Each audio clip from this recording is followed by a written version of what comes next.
Scary mama, scary bubba, scary baba. Scary mama, scary bubba, scary baba. Scary mama, scary bubba, scary baba.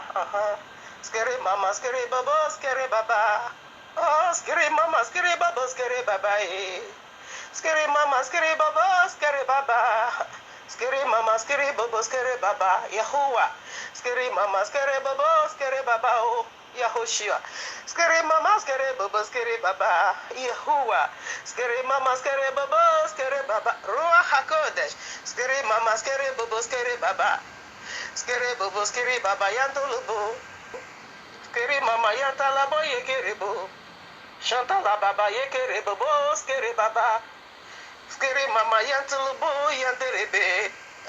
Scary mama, scary baba, Scary mama, scary bobo, scary mama, yatulubo, yekerebo, muskara baba, bushantalabe,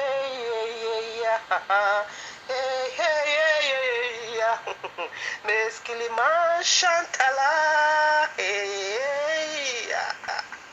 skili mama shantala, oh. Skili mama, yeah, oh Shantao. Skili mama, skiri baba, skili baba. Skiri bu, shintalaba, skiri bubu. Noroko skili baba, inoroko skiri bu shantala. Oh, skili mama, yeah, oh Shantao. Skili mama, skiri baba, skili baba. Skiri bu, shintalaba, skiri bubu. Noroko skili baba, inoroko skere bu shantala, skere bobo, eya skere baba, moskara baba ye, andre koskili mahantala be, rebo shantala, moskili mahantala ba, muha ye kere boskiri baya, reke seke ye kuru maha shantala yao. Ray mama mama yendelele ha rekes kere babo hu shantala baba ye rekes kele babo hu sekere borobo ha ima santala bo imo yakarabe ya rekos karababa ye imorobo seke yaba ribabo bo shantaya laba rekes kele bo hu sentele bo skere mama skere babo skere baba ya Skiri mama, skiri bobo, skiri mama ye, karaba ye, nurukoske, skiri mama, skiri bobo, skarababa ya, skiri mama, skiri bobo, yantulubu, skiri mama, skiri bobo, skiri mama ye, karaba ye, nurukoske, skiri mama, skiri bobo, skarababa ya, skiri mama, skiri bobo, yantulubu. Musantala be ikorobo sekeya muskili maha nerekos kliboye iriborokos klimaha reke skili mama skele bobo skere bobo skili mama skele bobo hey ya skili mama skere bobo skiri baba ya Yahuwah Yahushua hey Ruach HaKodesh oh yeah, hinarabas kerebobo. Arabos karabayendereke. Skili mamas kerebobos kalabaye. Musanta labaye korobos kili bayanda. Rebos kili baba hantalababe. Rekes kilababa. Hey. Rekes kerebaba. Rekes kerebaba. Skili mama. Skarabobo, skarabayandereko, seke yabayaba, rebos kilibaba, rekerebos kerebebea, rika shantalabobos, yerebos kerebobo ya, Yahuwah, Yahoshua, Ruach HaKodesh, norokos kerebobo, mo shantalao. Skili mama, yeah.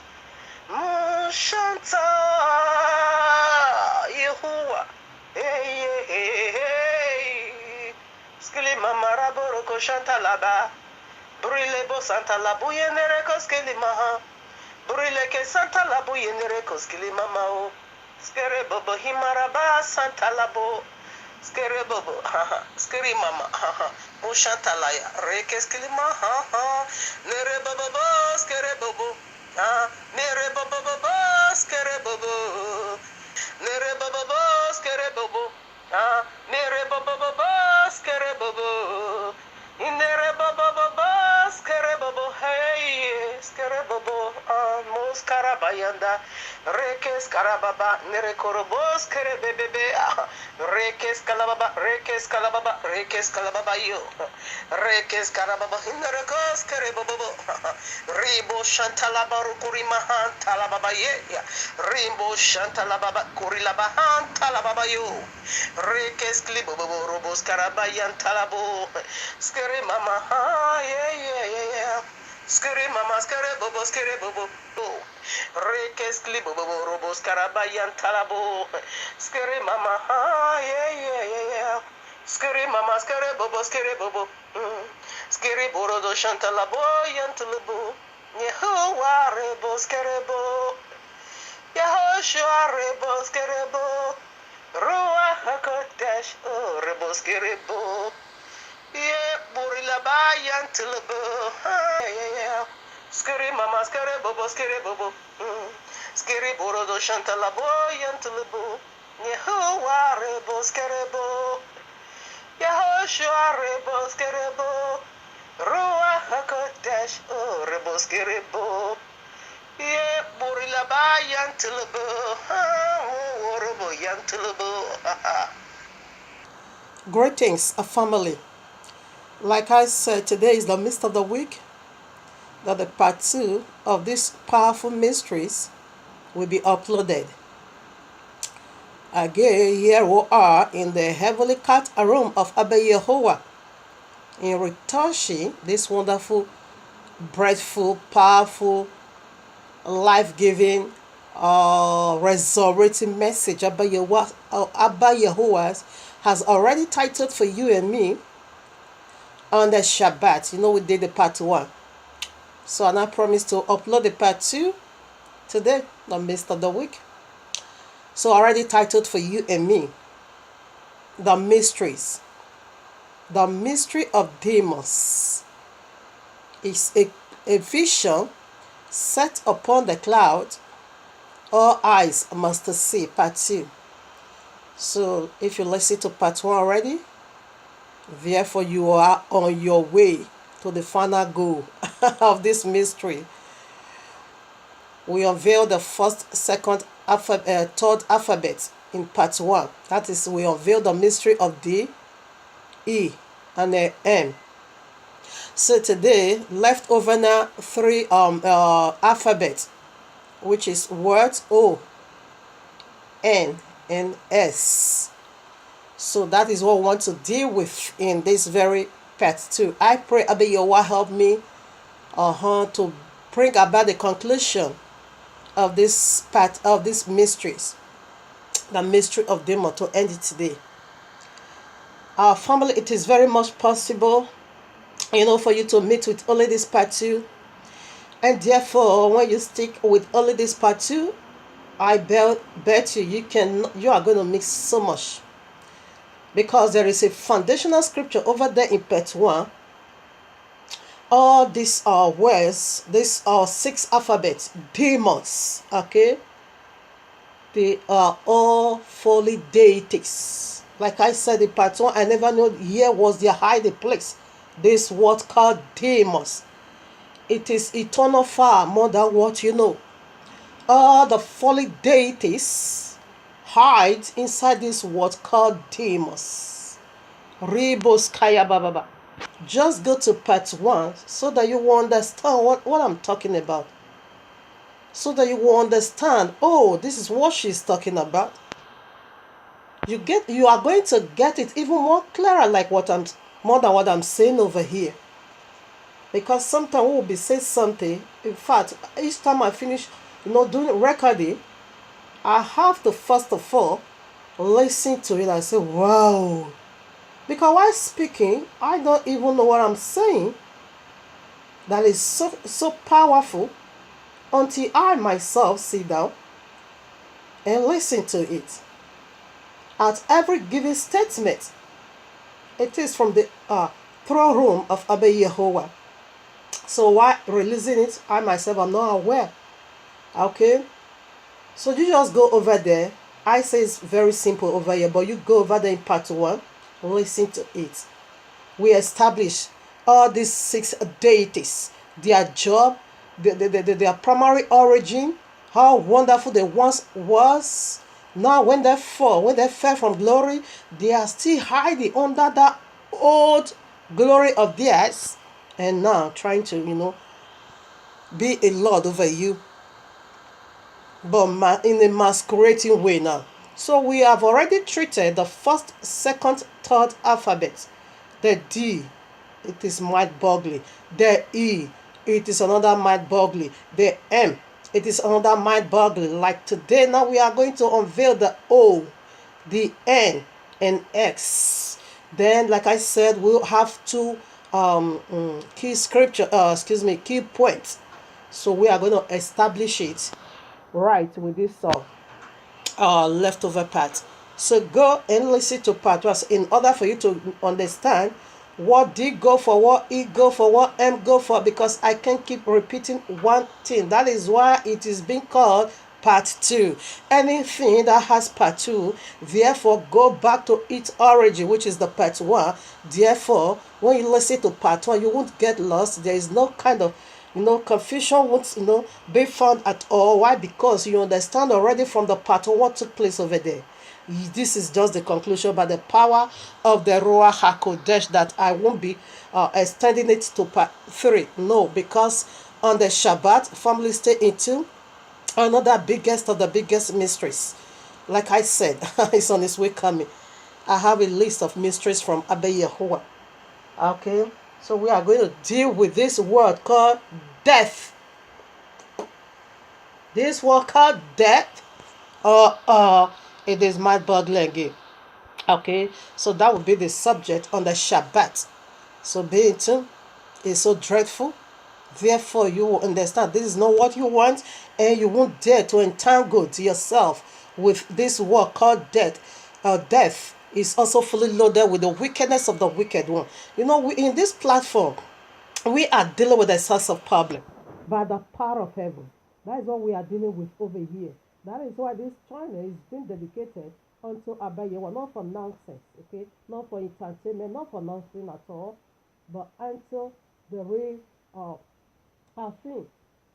Okay, the spirit stands for life, and the flesh, stands for absolute nothing. Okay, so we long after the food that will lead us to everlasting life, not the food that perishes. We don't entertain nobody over here. We don't add no drama.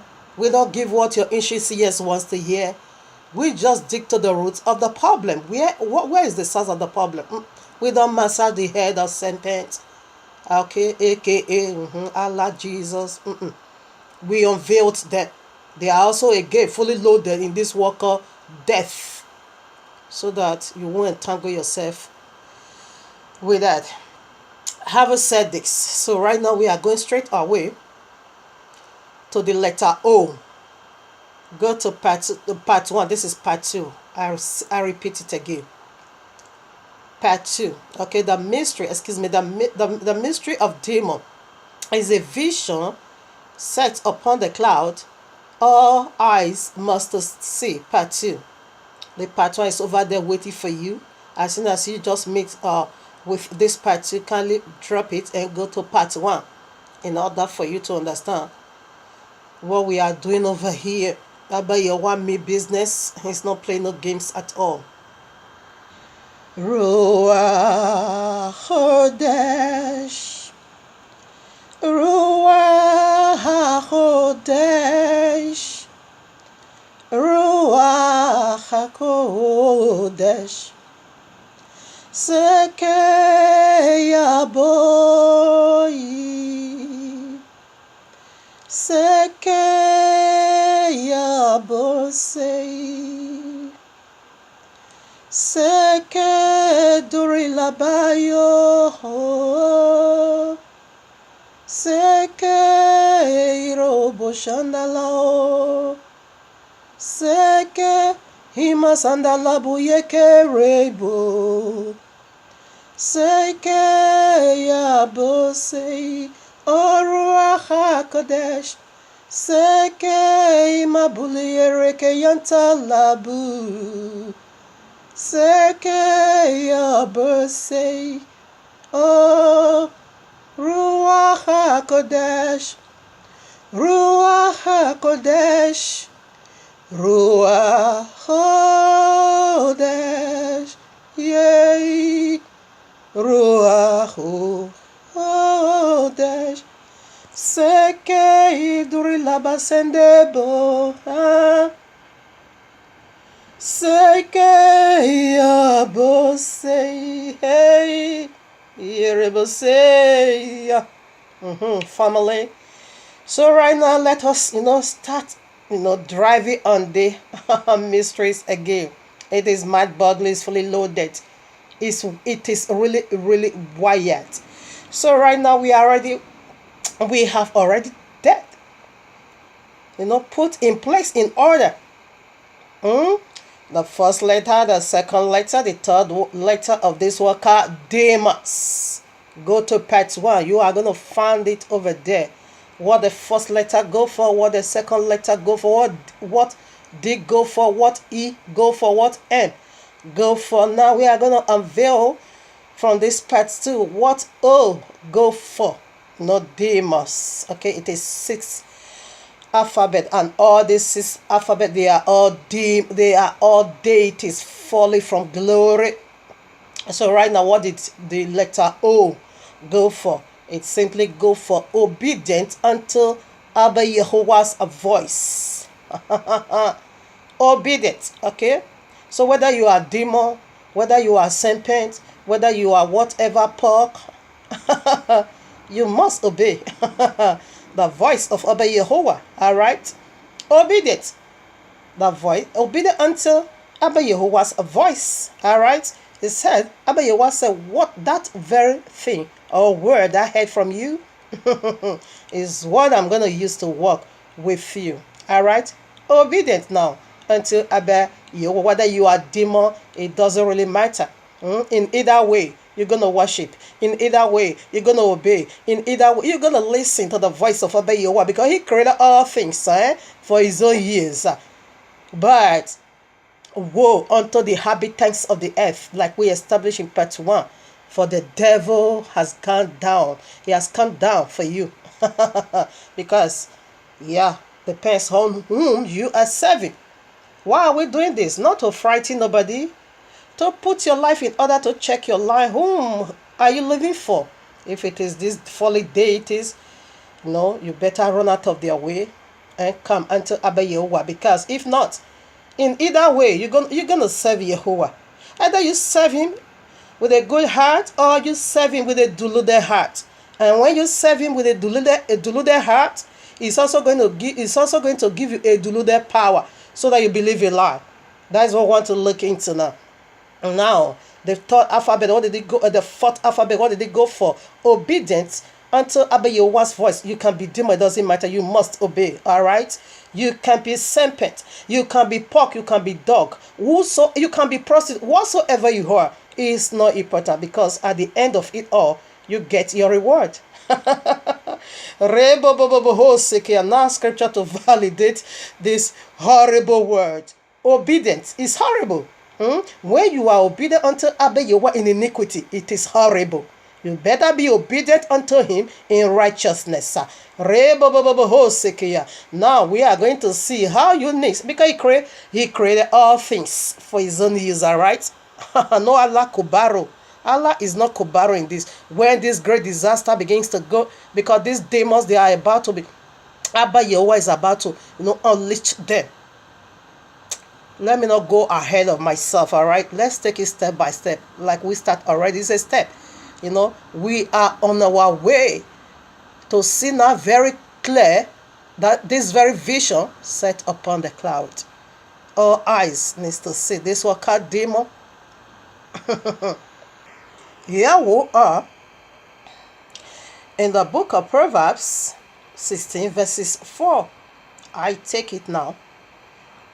Yahuwah hath made all things for himself, yea, even the wicked for the day of evil. This is what we are unveiling, demons. I take it again. Yahuwah hath made all things for himself, yea, even the wicked for the day of evil. Even the wicked. So when he want to release the day of evil, he don't do it on his by himself. No, he's the Almighty. So I'm gonna walk with you with that very word I heard from you, like this. Sunday is your rest day. Have it. And he will release the author of Sunday to be working with you, like this. Friday is your rest day. Have it. Then he will release the author of Friday as a deity to work with you. All right. So that's what we are doing over here. It will be better you be obedient unto Abba Yehovah in righteousness. That is eternal life. But where you are, in either way, you must be obedient. In either way. But when you are obedient unto him, that is judgment of abandonment. All right. He have evil day and he have the wicked to walk on this evil day. Have good days, and the good angel will walk on those good days with the good. But with the wicked, they're not. It is dreadful. All right, now, here I am again, Job chapter 12, verses 16. With him is strength and wisdom, and wisdom. The deceived and the deceiver are his. Did you get that? With him is strength and wisdom. The deceived and the deceiver are his. Are you not afraid of this word? Job is saying something over here, that the one that is going to deceive you, it is Jehovah's property. And you that is going to be deceived, you are Jehovah's property. This is the part, the very ugly part, I must say, of Abba Yehovah. That is his dreadful. This is the part of his wrath. The judgment of abandonment. You say Sunday is your day. He abandons you and say, have it. You say Friday is your day. He abandons you. He say, have it. But there, when he now abandon you to Sunday deities and to Friday day deities, the freak day is going to work with you. And Sunday, sun gas is also going to work with you. So let's get started. How did that go? Now listen. Revelation 17:17. For Yahuwah hath put in their hearts to fulfill his will, and to agree and to give their kingdom unto the beast, until the works of Yahuwah has been fulfilled. All right, Yahuwah is the one. We are unveiling this word called Demos, and the fourth alphabet. What did it go for? Obedient unto Abba Yahuwah's voice. All right. So whether you are pork, it doesn't really matter. You must obedient. You know, you are serving him now in a rebellious way, and there is a consequences for that. What did he say? He's talking about the beast and the 10 kingdom. The very one, they are all in this word called demon, which is the four-folded missed beast, the very one you watch for. Now Isaiah is the one putting things in their heart just to fulfill his will, because his will, it is to wipe every unlawful birth children out of his land or his earth or his planet at the end of the 7,000. Muhammad is the last prophet. The dragon has 7 heads, like we said already in part 1, and the beast has 7 heads, and the sevenfold vengeance of whosoever that killeth King. There is also being found again in the house of Gentile. Originally, Cain is a Gentile. This hunger and this causes of sevenfold vengeance is right also again in the house of Cain. So that is why you must be obedient. Whosoever you are, it doesn't matter. But it will be very better for you to be obedient unto Abba Yehovah's voice in righteousness. When he now gave you to the judgment of abandonment, keep his son, Babylonian calendar. All right, there is a demon that is responsible for that, and now he is putting words in those demons' heart to work with you. It is terrible. Now let us take a picture from how he is working with you with this worker demon. Let us get a clue. We have in every single matter, we have the we have the background from this royal law. Let's get that site or that picture right now. This is what Christendom can never teach you. And this is what you can never hear from Islam. Because Christendom, they are whitewashed tomb, fully loaded with dead men are bones. They can never go into the root of the matter. Rather, they will be saying Jesus abolished all these things that is going to shape your life to be in obedience, in righteousness unto Abba Yahweh. They said Jesus abolished it in order for you to live lawlessness, in order for you to get lost for all eternity. That was what Jesus said. He abolished all these things, all this wonderful law to put you in order. He abolished it. So therefore, you believe that voice, even though the criteria is heaven and earth pass away, even though you still see it, you believe that crap. Listen, now this is how Abba Yahweh is doing it. It is judgment of abandonment. When I look at you, keep it Babylonian, I say, oh no. I always say to myself, the will of Yahweh has to prevail. What side are you? I'm in the side of Abba Yahweh. As for me and my household, we will serve Yahweh. And as for me and my household, we will serve Yahweh. Choose these days whom you will serve. Oh, choose these days whom you will serve. Choose this day, whom you will serve. Oh, choose this day. It's a choice. Whom you will serve. And as for me and my household, we will serve Yahuwah. As for me and my household, we will serve Yahuwah. Is the nature of this segment. You are free to choose whom you will serve. But this is how Yahweh is doing it, okay? Let's get that clue now. First King, chapter 22, I take it from 19 down to 23. And he said, this is how he's doing it. And he said, hear thou therefore the word of Yahuwah. I saw Yahuwah sitting on his throne, and all the host of heaven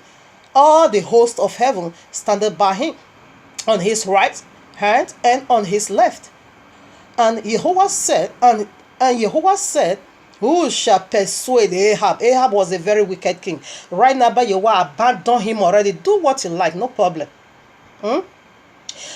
And who will persuade Ahab that he may go up and fall at Ramoth Gilead?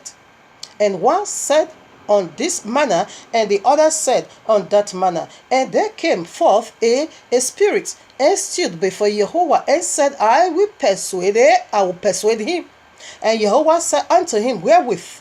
And he said, I will go forth, and I will be a lying spirit in his mouth, in the mouth of all his prophets. All right. And he said, thou shalt persuade him. This is Abba Yahweh talking now. And he said, thou shalt persuade him and prevail also. Go forth and do so. Now therefore, behold, Yahuwah hath put a lying spirit in the mouth of all these thy prophets, and Yahuwah has spoken evil concerning thee. And when you keep reading, Ahab really goes to war and he died over there. This is how he's doing it. A lying spirit. You say Sunday, have it. And you also said Friday is your rest, therefore have it. All right. And you said there is no Yehovah, no problem. Keep living on. Until you will realize there is Yehovah. By then it will be too late for you unbelievers. Listen now, this is how he's doing. Let us get another commentary. The second witness is how he is doing it with you. Psalm 78:49. He cast upon them the fierceness of his hunger, wrath, and indignation, and trouble, by sending evil angels among them. That is how he's doing it, evil angels. Sunday, January, nonsense. Sunday, Friday, Friday.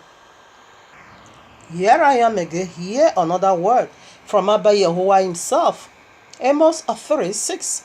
Shall a trumpet be blown in the city, and the people not be afraid? Hmm? Shall there be evil in a city, and Yahuwah hath not done it?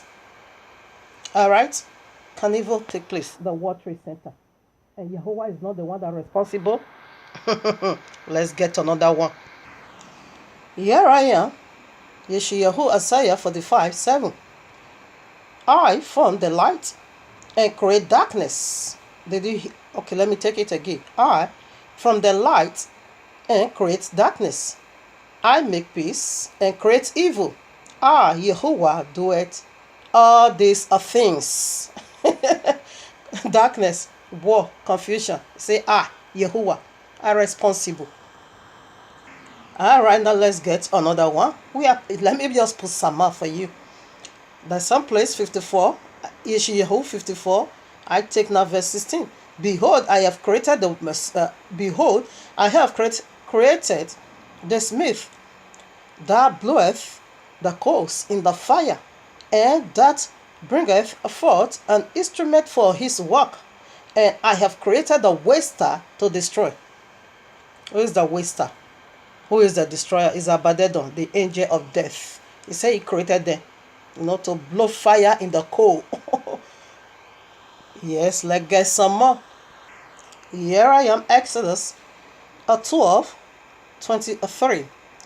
For Yahuwah will pass through to smite the Egyptians, and when he seeth the blood upon the little, and on the two side posts, Yahuwah will pass over the door, and will not suffer the destroyer to come in unto your houses to smite you. Who is the destroyer? It is Abaddon, the angel of death. That is Abaddon, the destroyer. Like we already said, he created the waster. Waster, destroyer, spoiler. It is the name of the serpent. Okay, whenever you see waster, he's talking about him. Whenever you see destroyer, he is talking about him. Whenever you see spoiler, he is talking about this one deity, the father of all wickedness, called the dragon, the serpent. All right, the very one you watch for. Here I am again. 1 Samuel 16:14-15. But the spirit of Yahuwah departed from Saul, and an evil spirit from Yahuwah troubled him. Whenever I see Christendom, eat grass, drink fuel, eat your weevil, eat snake, all these, they are useless and satanic miracle. I always remember this particular place. You see how evil spirit is troubling you. Pastor robbery from you to buy 4 private jets. Pastor taking from the poor to enrich their pocket. Yes, he has already sent evil spirits, to trouble you. And we see this evil spirit is really, that is your Jesus. Now 15. And Saul's servant said unto him, Behold now, an evil spirit from Yahuwah troubleth thee. Not from devil, no, from Yahuwah. Why? Because this is the judgment of abandonment. You want to play games on Abba Yahuwah. You want to play smartness on Abba Yahuwah. You want to play cleverness or whatever, or crooked on Abba Yahuwah. No. He will let you know I also have wicked deities to work with you on the evil day. All your days are evil, except you return back. Jesus said he abolished the royal law. You believe that crap? So have it. Islam. Allah said the royal law is corrupt. So have it. Here I am again, 1 Samuel 18:10. And it came to pass on the morrow that the evil spirit from Yahuwah came upon Saul. And he prophesied. All right, you see, prophesy when the evil spirit also come. He talks about prophecy. Exactly what we are seeing in the Christendom. Jesus, this and that. You're gonna have 50,000 tomorrow, 100 million. Give and it shall be given. Total nonsense. As if they are God. Your God is a magician anyway.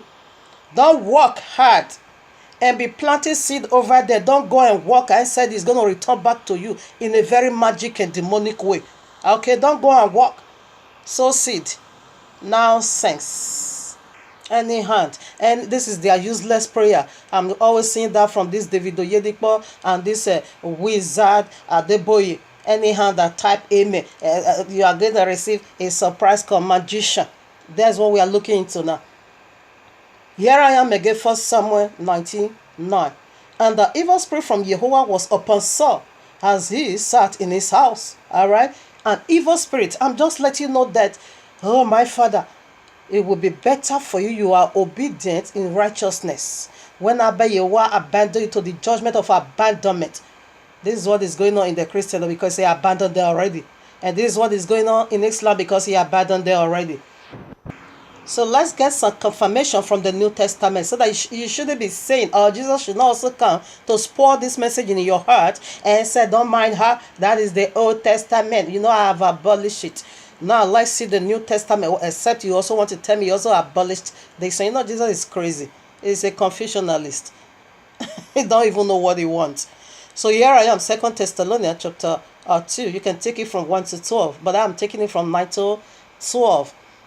Even him, whose coming is after the working of Satan, with all power, not some power, all authority, with all power. From Abba Yehovah, not from Allah Kobaro, not from Allah, excuse me, Allah is not Kobaro, okay? Not from Allah, because this is the last kingdom. I take it again. Even him whose coming is after the working of Satan with all power and signs and lying wonders and with all deceivableness of unrighteousness in them that perish, because they received not the love of the truth, that they might be saved. And for this cause, listen now, and 11, and for this cause, Yehovah shall send them strong delusion. Strong what? Not soft one, not light one, not easy one to perceive, a very strong one. And not from Allah, and not from Jesus, and not from Semper, but from the Yehovah, evil spirit from Yehovah. That day, why did Abba Yehovah send it? Listen now. Why did he send you now this strong delusion? Listen now. That they should believe a lie. That they should believe a lie. That they all might be damned. Damnation is knocking at the door. Who believed not the truth, but had pleasure in unrighteousness. Oh, I weep for you. Christendom, Islam, I think unbeliever is going to be very, very simple. The most difficult one, it is the Christendom and the Islam. Who said that they are flying away? Who said that they are the divine? Who said that their eternal home is heaven? That is a lie. You believe a lie. You're going out of the royal law. It is a pure lie. Let's proceed. Here I am, Acts of Apostles 7. I take it from 41. And they made a calf in those days and offered sacrifice unto the idol. Exactly, Jesus is idol, Allah is idol. The one you sacrifice to on Freak Day and on your Sunday Sangas, the day of sun. And rejoice in the works of their own hands. You celebrate a Sunday, rejoicing.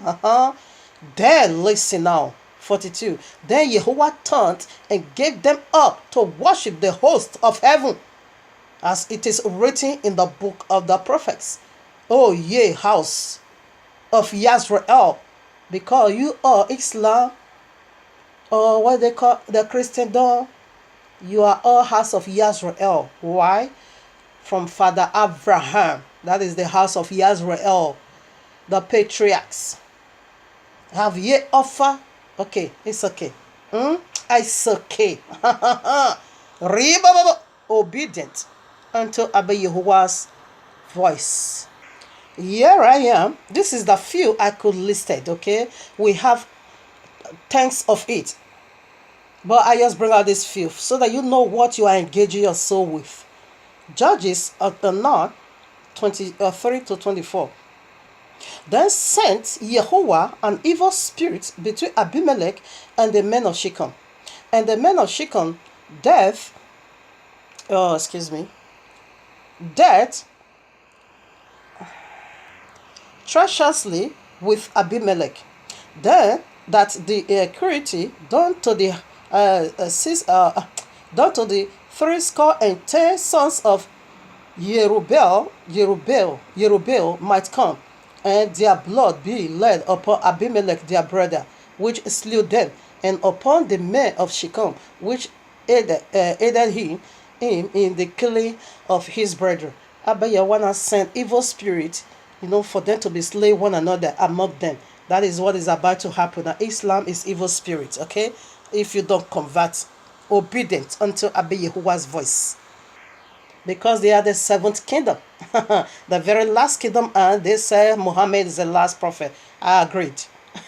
Pam, no dragging at all. Judges 10, I take it from 30. Here is the reason why. Abba Yahweh is speaking.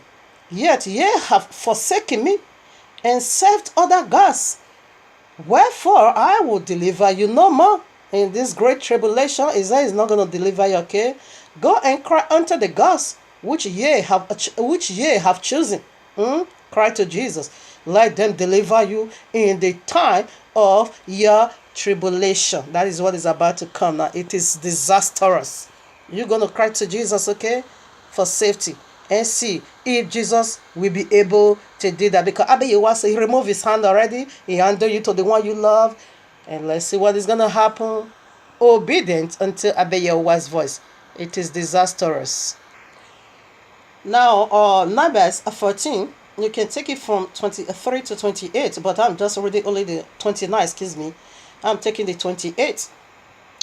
I'll say unto them, as surely as I live, saith Yehovah, as ye have spoken in my ears, so will I do to you. That is judgment of abandonment. You said Sunday is the day, have it. Okay, no confusion, no dragging. You said Friday is the day, okay, have it. You unbeliever, you said there is no Yehovah, fine, no problem. I'm okay, I'm very, very okay by that. That is judgment of abandonment. It is terrible. Now let's see the job. How this anti-Mashiach, this beast, is going to work with the voice of Abba Yehowa. Let's see the job Abba Yehowa gave to them to walk in your midst in this, in this 7 years or 3.5 years great tribulation. Let's see how they are going to do it. The evil spirit. So here I am in the book of Hanukkah chapter 15. So I read, and the book of Jude make references to the book of Hanukkah. So I take it from verses 8. If you have, you can read out chapter 15, okay? I'm taking it from verses 8 now. The assignment Abba Yehowa gave to them to walk on earth. It is disastrous. I read. And now the giants who proceeded from the spirits and flesh shall be called evil spirits upon the earth. And on the earth shall be their dwelling. Evil spirits have proceeded from their bodies, because they are born from men and from the holy watchers is their beginning and primary origin. They shall be evil spirit on earth, and evil spirit shall they be called. He keep repeating it. Now I go to 11. That is their name. We unveil it already in part 1, but they are mentioned. That is what I want to unveil to you now. And the spirits of the giants, this is the mission Abba Yehowa gave unto them here on earth, because they are right here. And the spirits of the giants afflict, oppress, destroy, attack, do battle, and work destruction on the earth, and cause trouble. They take no food, but nevertheless hunger and thirst, and cause confusion, offense. And this spirit shall rise up against the children of men and against the women, because they have proceeded from them. This is their assignment. All right? You don't want to convert to Islam? If you don't want to, your head you don't want your head to be chopped off, therefore, this is the final goal of the whole world. Allah Kubaro people. Allah is not cooperate in this case because Abba Yewa say he's the one doing it. These people, these people. All right now. So now we are done with the fourth alphabet of this word Dima. All right, we just established the letter O. So right now we are proceeding to the fifth letter, which is simply called N. And what did the N go for? Another disaster. That is why I said this word demon is fully loaded with the wickedness, with all wickedness of the wicked ones. All right. Everything is evil, demons. That is why it's being called demons. It is six deities, joining forces together, to destroy humanity. And Abba Yewana gave you just one way out. If you don't want to be in their circle of destruction, run out of there, come out of her, my people. So you won't be a partaker of her plagues, all right? But if you say no, you are not going to come out of her, no problem. Keep riding with them. Now the fifth letter, what did it go for? Is simply called N, isn't it? What did it go for? Nations, natural disaster. Okay, nations, natural disaster. We see already from the fourth letter, the assignment Abba Yehowa gave unto them. It is Abba Yehowa all together in all. Because you say you want to break his heart. What do you want? What did you want from Abba Yehowa? He gave you all things, everything that he had. His only begotten son. In return, you turn your back on him. There is a place he has already reserved to punish such one that turned their back on him, which is simply called the lake of fire. No, right now, let us also unveil the mystery of the fifth letter. A nation's natural disaster, such as flood, earthquake, a fire, hunger,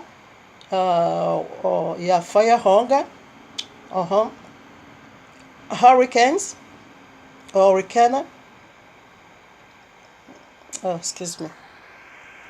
hurricane, food poisoning, etc. Yes, that is natural. Nation's natural disaster. This thing is in everywhere. Food poisoning, air contamination, water poisoning. We will come into that, okay? Okay, now, due to biblical terminology, water go for three ways. Number one, it go for Holy Spirit. And number two, it goes for the word of Yehovah. And number three, it goes for people, like in the days of Noah. Okay, that is the nation's natural, nation's natural disaster. Water comes from the heavens, from the cloud. So we want to avail is that water. This water, due to biblical terminology, goes for three things. But in this case, I'm going to take it for people, because Abba Yehowa did these people already. It goes for people, all right? Not for the word of Yehovah, not for the Holy Spirit or the Ruach HaKodesh, but for people. Revelation 17:1. Let's prove that. Water go for people. Now listen, I read. And there came one of the seven angels which had the seven vials, and talked with me, saying unto me, Come hither, I will show unto thee the judgment of the great whore that sitteth upon many waters. All right. Now we'll go to 15 to unveil what that water actually was, if it is just normal water or what.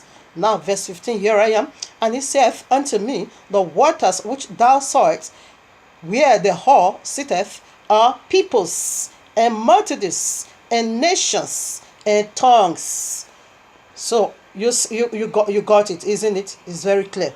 All right, and that is wired. So right now, Messiah gave a criteria of his second coming. All right. So what is the fifth alphabet of this word called demons? N. And what did it go for? Nations, natural disaster. It is ugly. It is ugly and it is terrible.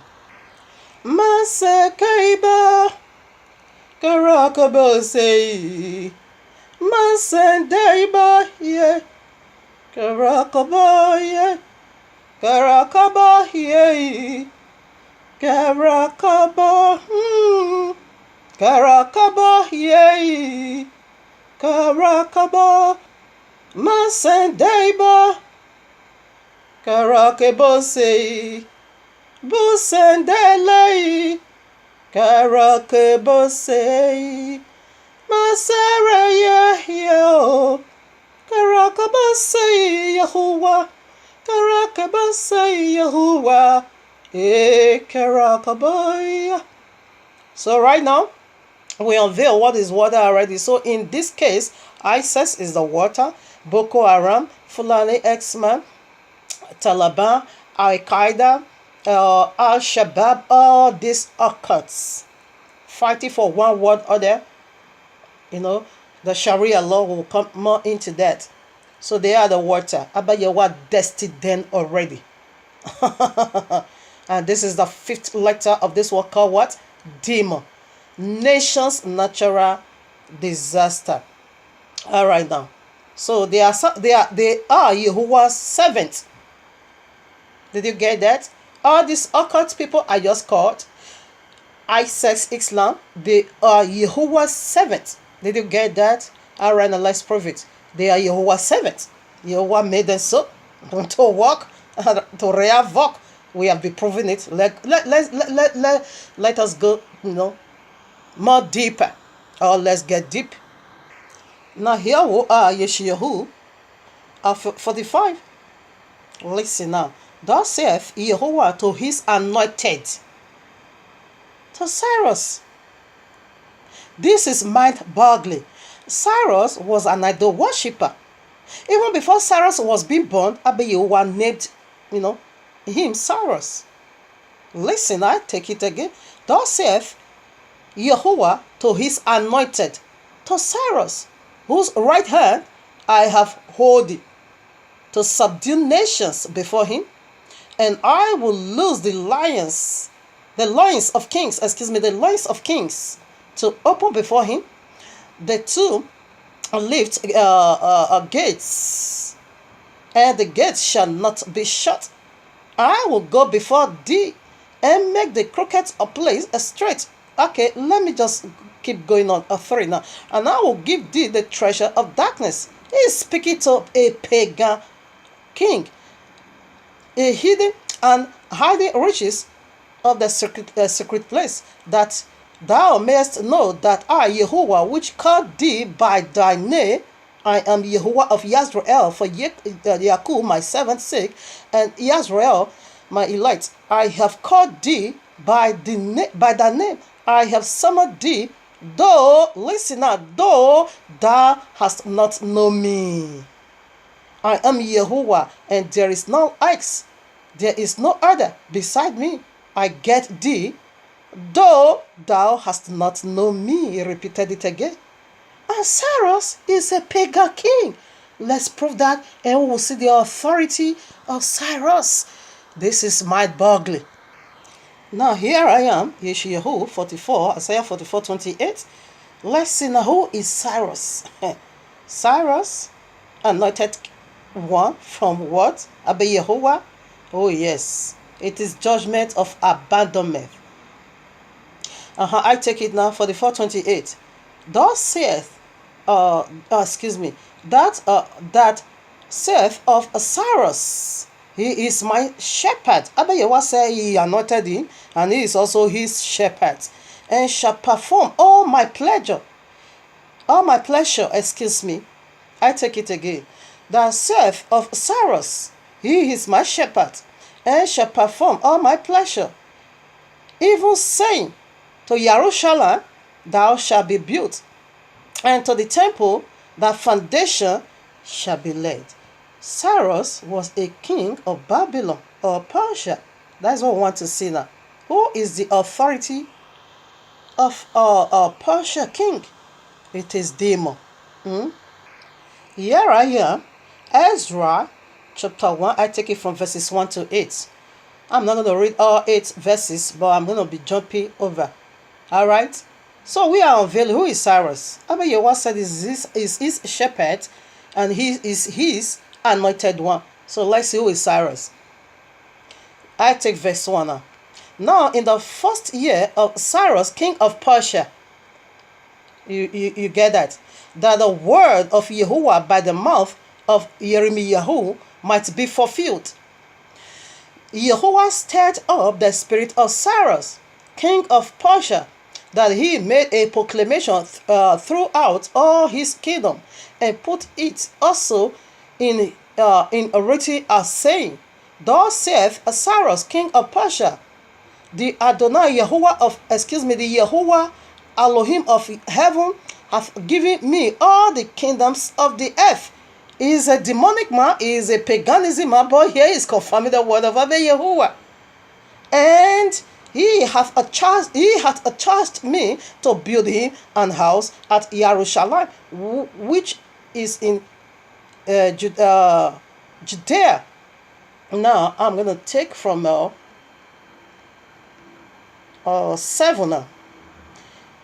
Cyrus the king brought forth vessels of the house of Jehovah, which Nebuchadnezzar had brought forth out of Jerusalem, and had put them in the house of his gods. This is the gods of Babylon, or the king of Babylon, normally worship. Now 8. Even those did Cyrus, king of Persia, bring forth. So we see, let's see now who is the authority of Cyrus, the king of Persia. Here I am, Daniel 10, I take it from 12 to 13. Then said he unto me, Fear not, Daniel. Or should I take it from, no, you understand, or you can read it all. 12. Then said he unto me, Fear not, Daniel, for from the first day thou didst set thy heart to understand, and to chasten thyself before Jehovah. Thy words were heard, and I am come for thy words. But the prince of the kingdom of Persia withstood me 21 days. But lo, Michael, one of the chief princes, came to help me, and I remained there with the kings of Persia. Do you see? The authority of the kings of Persia is a demon up there. These are the demons we are unveiling. That is the 4 dead creatures. They are the authority of the king of Persia. When you go to Daniel 2, you are going to find it. Yeah, this is the image. And this image, it is the 4 living creature. But these are the dead one now, okay? Because all of them fell from glory. We will come into that more, like I promised. So this was the authority of Cyrus. This image. When you go to Daniel 2, it's an image, When you go to, it's the same vision, but in different dimensions. When you go to Daniel 7, is the 4 beasts. When you go to Daniel 8, is the 4 angels. It's coming in different ways. And that was the authority of Cyrus. Alright? Yet Abiyawa called him that he is his anointed one, that he is his shepherd, that he needs to do this for me. You see, it is disastrous. Let's see. In another form, the authority of Pharaoh. They are all demons, okay? Ezekiel 29 verses 3. Speak and say, thou saith Yehovah Elohim, behold, I am against thee, Pharaoh, king of Egypt, the great dragon. Who is the dragon? He is the serpent. He is the Leviathan. He is the waster, he is the destroyer. So this is Pharaoh's authority. And we see the authority of the king of Persia. What are we saying? ISIS, Boko Haram, all these terrorists, all these whatever one word fighter, Sharia law, they are Abba Yehovah's, servant, anointed servant. Here I am again, Ezekiel 28, 11 to 19. You can read it all. I'm proving something over here. So when you know who is the authority, it will be very much easier for you to put your house in order. Okay? I read, moreover, the word of Jehovah came unto me, saying, Son of man, take up a lamentation upon the king of Tyrus, and say unto him, Thus saith Jehovah Elohim, thou slept up the sum full of wisdom and perfect in beauty. We know, okay, thou hast been in Eden, the garden of Yehovah. Every precious stone was thy covering. The sardius, the topaz, and the diamond, the beryl, and the onyx, and the jasper, and the sapphire, and the emerald, and the carbuncle, and gold, the workmanship of thy tabernacle, and of the pipe was prepared indeed in the day thou hast, been created. We know King of Tyrus, we are never in no Eden's garden. And we know Adam and Kawa, we are never be covered with all this precious stuff. That we are naked, the royal law said. Okay? Bereshit chapter 2. Who was the authority of the king of Tyrus? It was, aka Jesus. Devil himself, aka Jesus today, is the covering, is the one. That was the authority of the king of Tyrus. We see who is the authority. Okay, Abayowa was speaking direct to the hiding or to the man behind that person. Isis, they are Yehovah's servant, doing Yehovah's battle in these last days. No Allah Kobar in this matter. It is a strong delation from Abba Yehovah. Okay, why? Because you turn your back on him. Therefore, you said Sunday, you said Friday, Sun, day, no Yehovah. Have it. Okay. Now, Second Chronicles 36, you can read that about this Cyrus and all this. We are also going to see Nebuchadnezzar. Abba Yehovah also call him my servant. You know that one. Jeremiah 25:27, and 2 Kings 17, verses 6. Okay. So let's do something about that before we proceed now to the last very, mysteries. Masekeba Karakabase Masekeba Yehovah Karakabaye Karakabase Karakaba. Fear Yehovah. Him alone you need to fear. Okay? Don't fear the one that can kill the body. After they can do nothing. But rather fear him that have the power and the authority to destroy both the soul and the spirit and cast them into the lake of fire. That is the one Messiah asks you to fear. You play games with Jehovah? Listen now. Here we are. What are we doing over here? What is the fifth alphabet of this word called Demon? And nations natural disaster. From Abba Yehovah again. Alright? Why? Because you're neglecting. He gave you all that he have, and yet you said in return you're gonna backstab him. Therefore, have the one you choose to be your deity. Right now, ISIS, Boko Haram, they are doing the battle of Abba Yehovah. They are Abba Yehovah anointed servant. That is where the matter now become irrevocable. That is where the matter now becomes so disastrous. Your enemy that is coming after you is being sent by Yehovah himself. Oh, it is disastrous. Horrible situation. Here I am. Jeremiah 25, I take it from 8. Therefore, thus saith Yehovah of hosts, because ye have not heard my words, behold, I will send and take all the families of the north, saith Yehovah, and Nebuchadnezzar, the king of Babylon, my servant. Did you get that? Should I take it? And Nebuchadnezzar, the king of what? Babylon, my servant. Who was this authority? It was the four dead creature. We saw the image already. My servant. And we bring them against this land.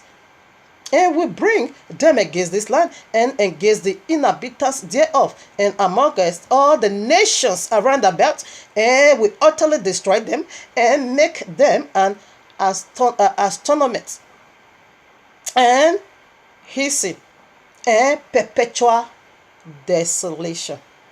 Listen now. And this whole land shall be desolate, and I just yes, so yeah, for 70, that is captivity. There's a place, any country that will not serve him. All right, I proved that already. I think that should be in 27. Let's go over there. Yes, 27. I take it now. Verses 2, or you can take it from 1. Thus saith Yahweh to me, make thee bands and yokes, and put them upon thy neck, and set them to the king of Edom, and to the king of Moab, and to the king of Amorite, and to the king of Tyrus, and to the king of Zidon, and by the hands of the messenger which come to Jerusalem unto Zedekiah, king of Yehudah, and commanded them to say, to say unto their masters, thus saith Jehovah of hosts, and Elohim of Yisrael, thus shall ye say unto your master, I have made the earth and the man and the beast that are upon the ground, and by the great power, and by my great power, and by my outstretched hand, and I have given it unto whom it seemed meet unto me. Listen, now, to who did he give it to? And now have I given all these lands into the hands of Nebuchadnezzar, the king of Babylon, my servant. Did you hear that? And the beast of the field have I given him also to serve him, and all nations shall serve him, and his sons, and his sons, and his sons, and his sons' sons, until the very time of his land come. And the many nations and great kings shall serve themselves of him. And it shall come to pass that the nation and kingdom which will not serve the same Nebuchadnezzar, the king of Babylon, that will not put their neck under the yoke of the king of Babylon, that nation will I punish, saith Jehovah, with the sword, and with famine, and with the pestilence, until I have consumed them by his hand. By his hand, the hand of Nebuchadnezzar. There will get a sword, and there will get the famine, there will get a pestilence. That is I says, people. Therefore hearken not ye to your prophets. That is lying to you. You want to fly to the sky? Is a lie. Jesus fly you nowhere. Alright? Nor to your diviners, nor to your dreamers, nor to your enchanters, nor to your sorceries, which speak unto you, saying, ye shall not serve the king of Babylon. You will not convert to Islam. You you are going to fly into what? Into the sky. Jesus will fly you into the sky. Really? I bet you will say it's a lie. Put your house in order. That is the nature of this segment. How will you know if you don't? If you the only way for you to escape Islam, not to serve them, it is to repent and return back to obey Yehovah. Alright? That is the nature of this segment, to repent. But if you said no, you are going to serve them. Alright? You not fly into the sky. That is a pure lie. Now 10. For the prophecies, for they prophesy a lie unto you. No fly into the sky, okay? No rapture for the Christian. That is a pure lie. Pig, where are you rapturing to? No rapture. Either you repent and enter into the ark of the Noah, or you will serve the king of Babylon, the Isis, which is the Allah again. For they prophesy a lie unto you, to remove you far from your land. Yeah, they are far removed you already from the truth. You are in the land of lies, and that I should drive you out, and ye shall perish. But the nation that bring their neck under the yoke of the king of Babylon and serve him, those will I let remain to you in their own still in their own land, saith Jehovah, and they shall till it and dwell therein. Okay, until the time of Nebuchadnezzar. When you keep reading, you will see it say until the assignment of Nebuchadnezzar is over him, so we destroy Nebuchadnezzar. All right. So this is the nature. For you to put your house in, it's terrible. It's not funny. But what will I do? What can I do? People, when I look at this, people say they are going to fly into the sky. Really? Jesus is going to rapture you? Really? You're going to fly away from the anti-Messiah? Really? That is not true. That is a pure lie. Nobody is going to heaven. Neither us. We are not going to know heaven. Rather, we will enter the ark of Noah, becoming Yahushua, as it is like the days of Noah. Where did you see that the ark of Noah fly into the sky? No, we were here on earth being preserved by the power of his mercy. That is the ark. How are you going to build that ark? It's for you to return back to the real thing. Then Abba Yahweh will begin to communicate with you, which is Yehoshua HaMashiach, is the ark. in his presence, we won't be touched, okay? Not fly into the sky. You want to run away, they said they will remain there in heaven for 7 years. What a dreamer. What a liars. The total crazy. Eh? Now, this is the prophecy the true Messiah gave, not Jesus, and Jesus spoke. We have been saying that. Genesis 6 and 7. Go and read it. That is the destruction that is about to come now. Then re-echoes it. Luke 17, 26 to 30. Matthew 24. Okay. Genesis 19, 1 to 29. Okay. So let's read something over there. Not all, of course.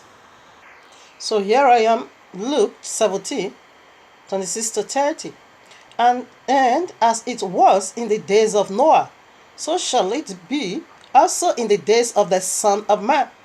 They did eat, they drink, they married wives, they were given in marriage until the day that Noah entered into the ark, and the flood came and destroyed them all.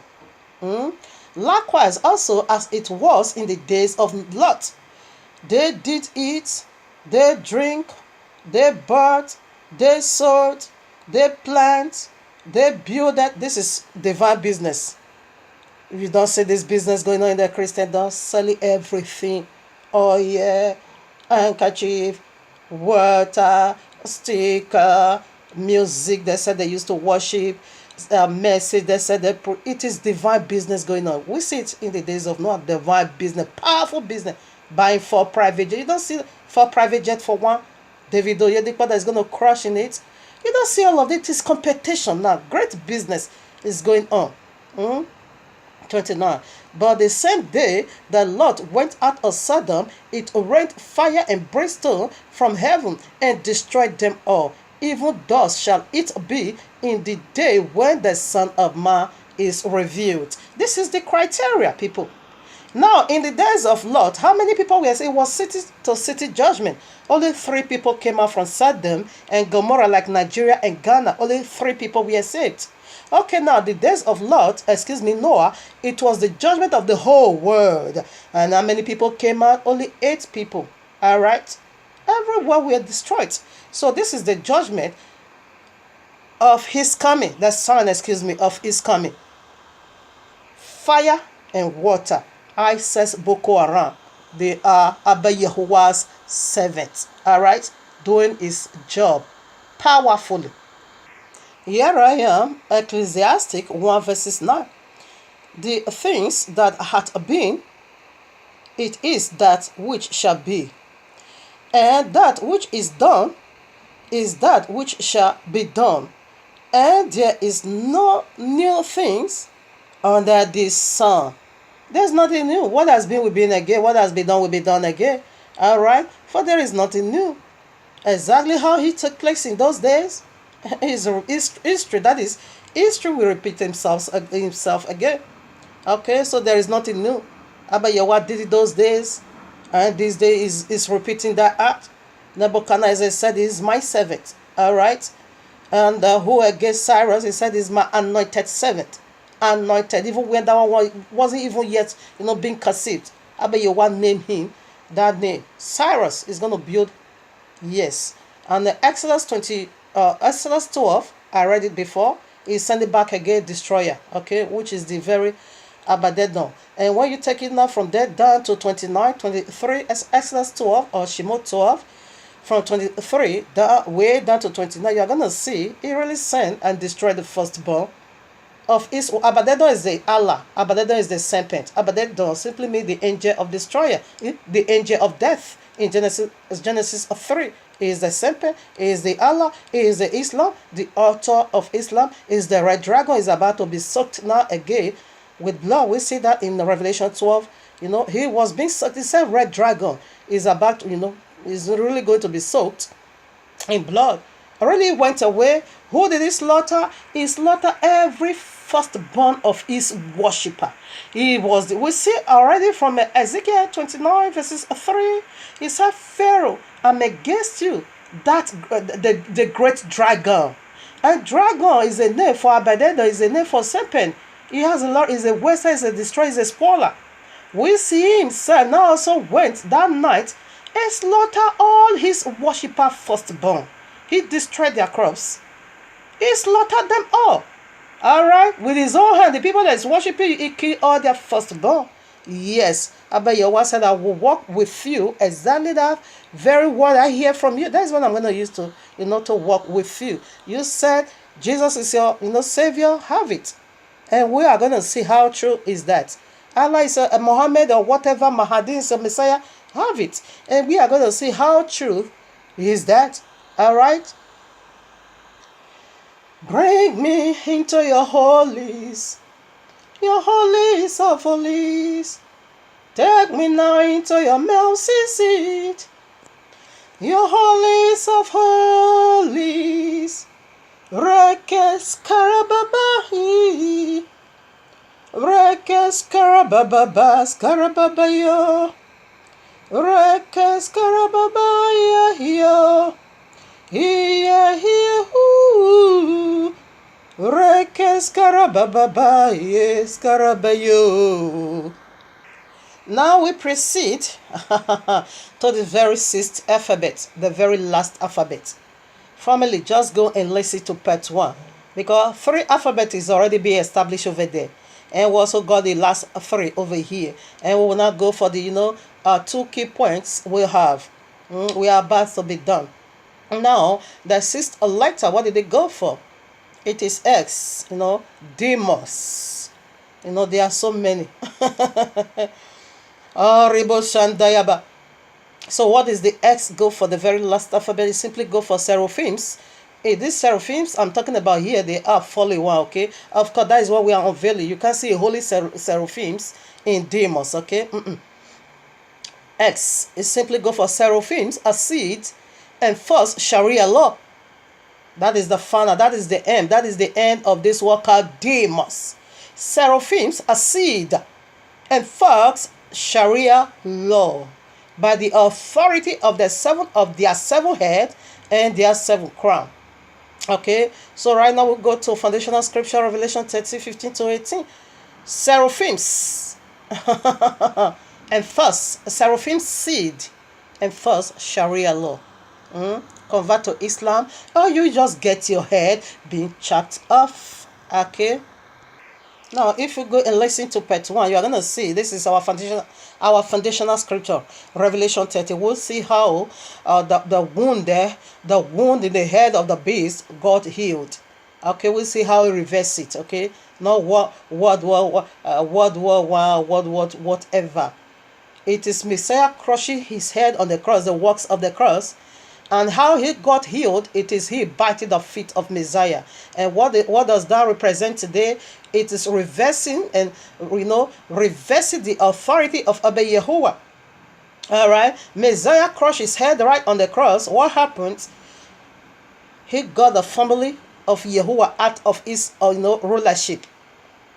That is the power of salvation. Okay, everyone returned back to the real thing, to the royal law, and stop being Babylonian. Now, how did he do it again? He said he will buy this hill. How did he do it? As soon as Messiah ascended, even still in the 1st century, he's sneaking already.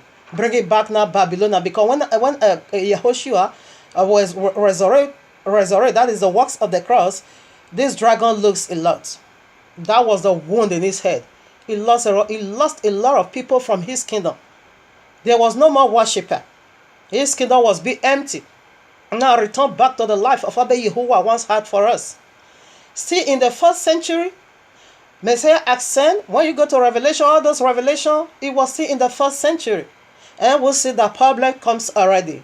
We'll see that dragon sneaking already. And bringing in again Babylon. That is how he got healed. Returning now again the whole world back to himself. The whole world is bowing down to him again. The one he once lost by the wound of the cross, he once lost the worship of the whole world. But as soon as Messiah ascended, through his children again, the Catholicism, the Babylonian, and they all sneaking again, these fallen deities. This was how he got healed.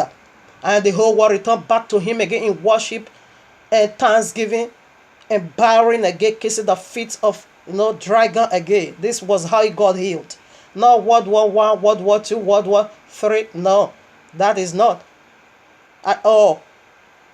So right now here is the foundational scripture. I take now 15 to 18. This is the last verses to use to establish the last part as well. And we'll see that there are seven heads, is the 7,000 years. When you go to part 1, you're going to understand it, because I can't keep repeating one statement, okay? For the sake of time, just go and listen to part 1 in order for you to understand what we are doing over here. And I take it now from verses 15. And he had power to give life unto the image of the beast. We are dealing with the first and second beast. The first beast, that river over there, he said the first big beast came out from the sea. And we know, as we established already, that water normally in biblical terminology goes for three things. And that water he came out for the wounded one, that is the Christendom. It represents them. And the second beast is Islam. Come, I used to believe this crap and this nonsense and say the second beast is the first prophet, which is going to be the Catholicism. That is not true. That isn't true. Catholicism, the popery, papacy of the Christendom, he himself is going to convert to Islam, because the system of the papacy don't go with that of Islam. It is what papacy believe, that Messiah is the son of the Most High. He died, he was buried and resurrected. Papacy believe that he's almighty. And this is an abomination to Islam. So the belief of papacy, Christendom papacy, it don't go with that of Islam. He himself is going to convert. He's nobody. When these people, the Sharia law, when it's being released, I bet you have done it already, okay? Papacy himself is going to be converted to Islam, or else he will just get his head being chopped off, because he can never go well with Islam. Papacy cannot say it's true. Why you are still Catholicism? Why you also convert to Islam? You don't have no office over there. Now you are a convert and a second-class citizen. You won't be recognized as, no, because your former office was an abomination unto Allah. So you are going to be nobody. Papacy, when he converted our Christian popery, is going to be as nobody, a second-class citizen, also paying his whole jizya.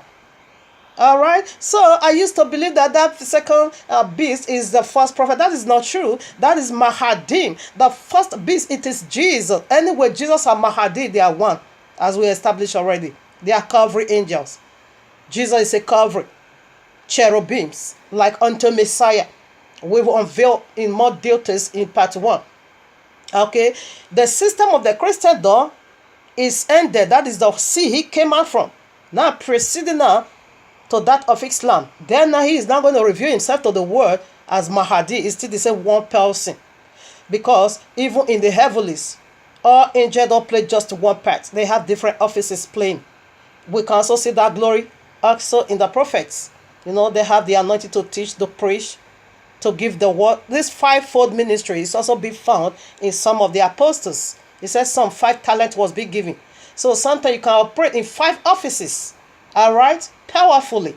The same thing, the same with the angels. And of course, we get that characteristics from the angels. We are working for Abba Yehovah.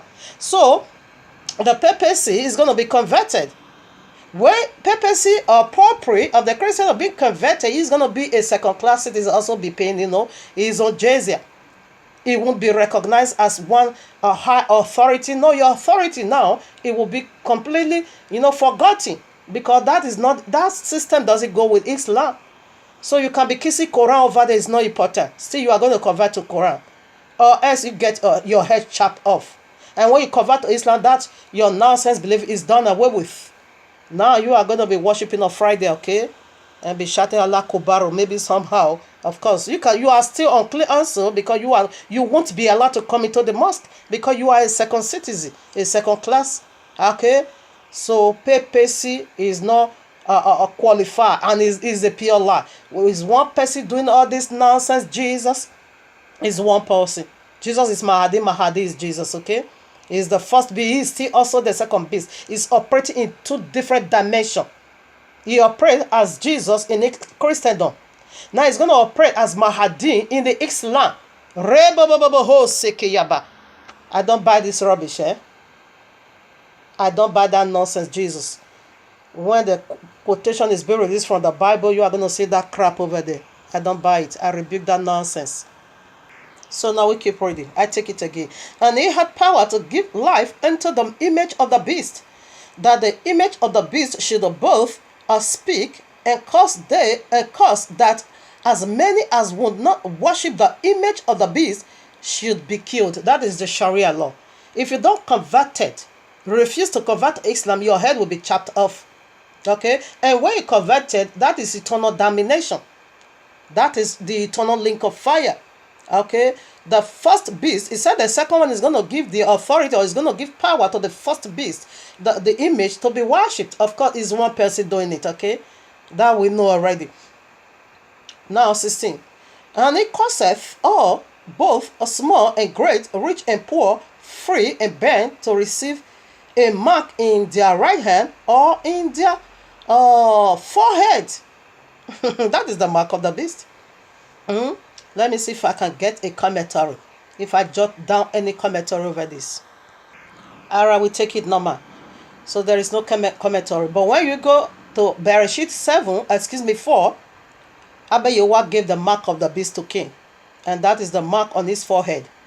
Whosoever that slayeth Cain, sevenfold vengeance. And Islam is the seventh and the last kingdom, which is represent the 7,000 years for this old drama to be over. Now 17.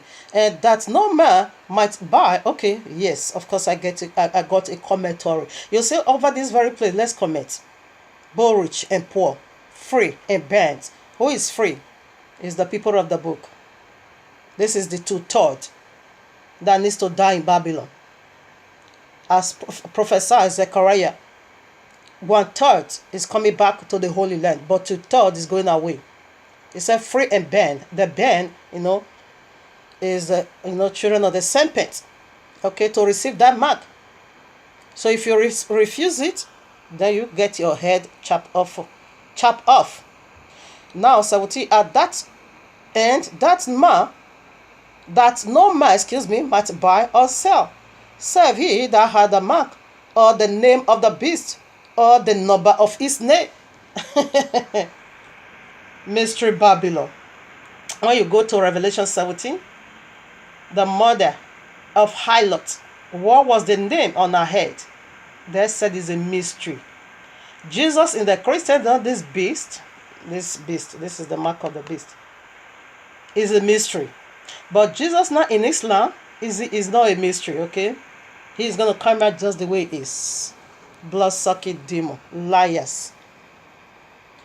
Now it's in here is a wisdom like him that have understanding count the number of the beast, for it is the number of men, a name man invented, okay? And its number is 600, okay?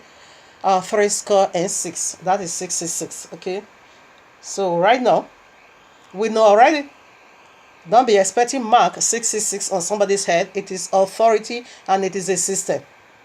It is a system of rejecting the life of Abba Yehovah and pick it up now, the life of the dragon, which is death. Okay? Jesus is a dead angel. You pick it up from them because they fell already. They once witnessed what is death. Alright? That is what they are bringing you into, to believe their system, their wicked system. That can't know for life. This Jesus is the mark of the beast, because the letter J that gave you Jesus is not yet 400 years old. This is where the magic art came in, that when in every quotation you're going to find this crap over the Jesus. Letter J that gave you Jesus is the year 400, okay? And this quotation is more than 2,000 years ago. Check it out. Letter J that gave you Jesus is the year 400, but this quotation is over 2,000 years ago. So you should have known they removed the real name and insert now this mark of the beast to keep deceiving you. I'm not pressing this crap. Even this Mahadi, for you to know how powerful Abba Yehovah has already ordained in. When you go to Revelation now, I think I'm going to read some parts. Alright, I read it in part 1. You can read it also. When you go to Revelation now, you are going to see all his characteristics over there, okay? You are going to see how powerful Abba Yehovah has made him to be. In Revelation 11, you are going to see he even killed the 2 witnesses. He killed them. Should we read that? I think it would be better we do that. He killed them. So for you to know, these people, they are not playing no games, okay? They are not just playing no games. Listen now, when their job was over, Revelation now, 11. Yeah, I'm in the right place. Okay. And this battle is going to take place in Jerusalem. And there was giving me a red like unto a rod. And the angel stood, saying, Rise and make sure the temple of Jehovah and the altar and them. Okay, I think I'm going to leave that. 3 now. And I will give power unto my 2 witnesses. Yeah. Mahdi is going to kill these 2 witnesses, okay? And I will give power unto my 2 witnesses, that is Eliyahu and Anuka. The one you call Enoch and Elijah. Yes. And I will give power unto my 2 witnesses, and they shall prophesy 1,203 days. Okay? Clothed in sackcloth. A cloth. Okay. There are the 2 olive trees and the 2 candlesticks standing before Jehovah of the earth. And if any man will hurt them, while doing their ministry, this is what is going to come out. Fire proceedeth out of their mouth and devoureth their enemies. And if any man will hurt them, he must in this manner be killed. These have power to shut heaven, that it rain not in the days of their prophecy, and have power over waters to turn them into blood, and to smite the earth with all plagues, as often as they will. And when they shall have finished their testimony, the beast that ascendeth. When you go to Revelation, now you are going to see when this beast came out from the bottomless pit. The beast that ascendeth out of the bottomless pit shall make war against them, and shall overcome them and kill them. This is how powerful Mahdi is. This is how powerful Mahdi is. And they and their dead bodies shall lie in the streets of the great city, which is spiritually is called Sodom and Egypt. Okay, where also our Adonai was, being crucified. Okay, so if you keep reading, I'm gonna see it. So this is how powerful Abba Yehovah has already designed these people to be the Islam. Their Messiah is gonna kill these 2 a powerful witness, because Anuk did not die. He need to test that. And Eliyahu as well. Moshe died. Moshe died. Well, we are suspecting either Anuk. I think it's going to be Anuk, okay? Yeah, both of them. They are coming back. After finish their job. For you to see how powerful. Not that I'm praising that crap, but it is. When I'm talking about powerful, I'm talking about Yehovah. This is how powerful He has made them to be. To work destruction here on earth. Now you can also read Daniel. Chapter 11, 36, way down to 45. All the countries, they are going, only 3 countries was being reserved over there. They are going to visit every country. And Abba Yehovah is the one doing it, okay? So that's why I keep referring unto Abba Yehovah. Out of the mouth of 2 or 3 witnesses, testimony shall be established, just as Quran says, the royal law saith. So right now we are going to go into Quran, the battle of the last days. Okay? So, yes, Deuteronomy 19:15, Matthew 18:16. So let's get Quran as the 3rd witnesses to this confirmation. Now listen, before we start reading Quran, John 62, what did he say? They shall put you out of the synagogues. Yea, the time cometh, that whosoever killeth you would think that he doeth service unto Abba Yehovah. It is true. Yes, it is service unto Abba Yehovah. When they kill, they will be shouting, Allah Kobaru. Allah is not Kobaru in this matter. Okay? Alright, now, here we go. Here I am in Quran, chapter 2, verses 191 through 193. Okay, I read. And kill them wherever you found them, and turn them out from where, out from where they have turned you out. Okay. Yes. Kill them wherever you found. That is where I just want to establish. Then we proceed now to another Quran. Quran 2, again, 216. Fighting is prescribed for you, and ye dislike it. But it is possible for ye. Okay. It said fighting is described for you to do it, but you shouldn't dislike it, okay? That is the lukewarm Christian. They don't want to, the lukewarm Muslim who don't want to fight. Okay? Okay, now Quran 3:56. As to those who reject faith, I will punish them. Allah says if you don't fight, He's going to punish you. If you don't fight the unbeliever, therefore you will God punished. Quran again 3:151. Soon shall we cast terror into the hearts of unbelievers, for they only okay, it's okay. It says soon this is going to happen. Okay, very soon they are going to do it now. Now Quran 4:74. Let those fight in the way of Allah and let me take it again. Let those fight in the way of Allah who sell the life of the life of this world. Yeah, who sell the life of that is to you, to them, you and me, Christendom, you are unbeliever. Okay, therefore Sharia law is on your way coming, on our way coming. That's why I'm building my ark. I'm building my ark. Quran 4:76. Those who believe fight in the cause of Allah. Okay, so they are fighting you. It is desire. He said wherever you find them, just cut off their head. Quran 4:89. But they they but wish that ye should reject faith. Okay, that is the lukewarm Christian. Lukewarm Islam, Muslim that don't want to fight. Okay, so with that, he said people is persuaded not to do it, but Allah is going to punish you for that if you don't fight the unbelievers. Quran 5:33. The punishment of those who wage war against Allah and His Messenger and strive to make mischief in the land is only this, that they should be murdered or crucified, or that they, okay. Because like Todana, you and me, we are striving against Allah.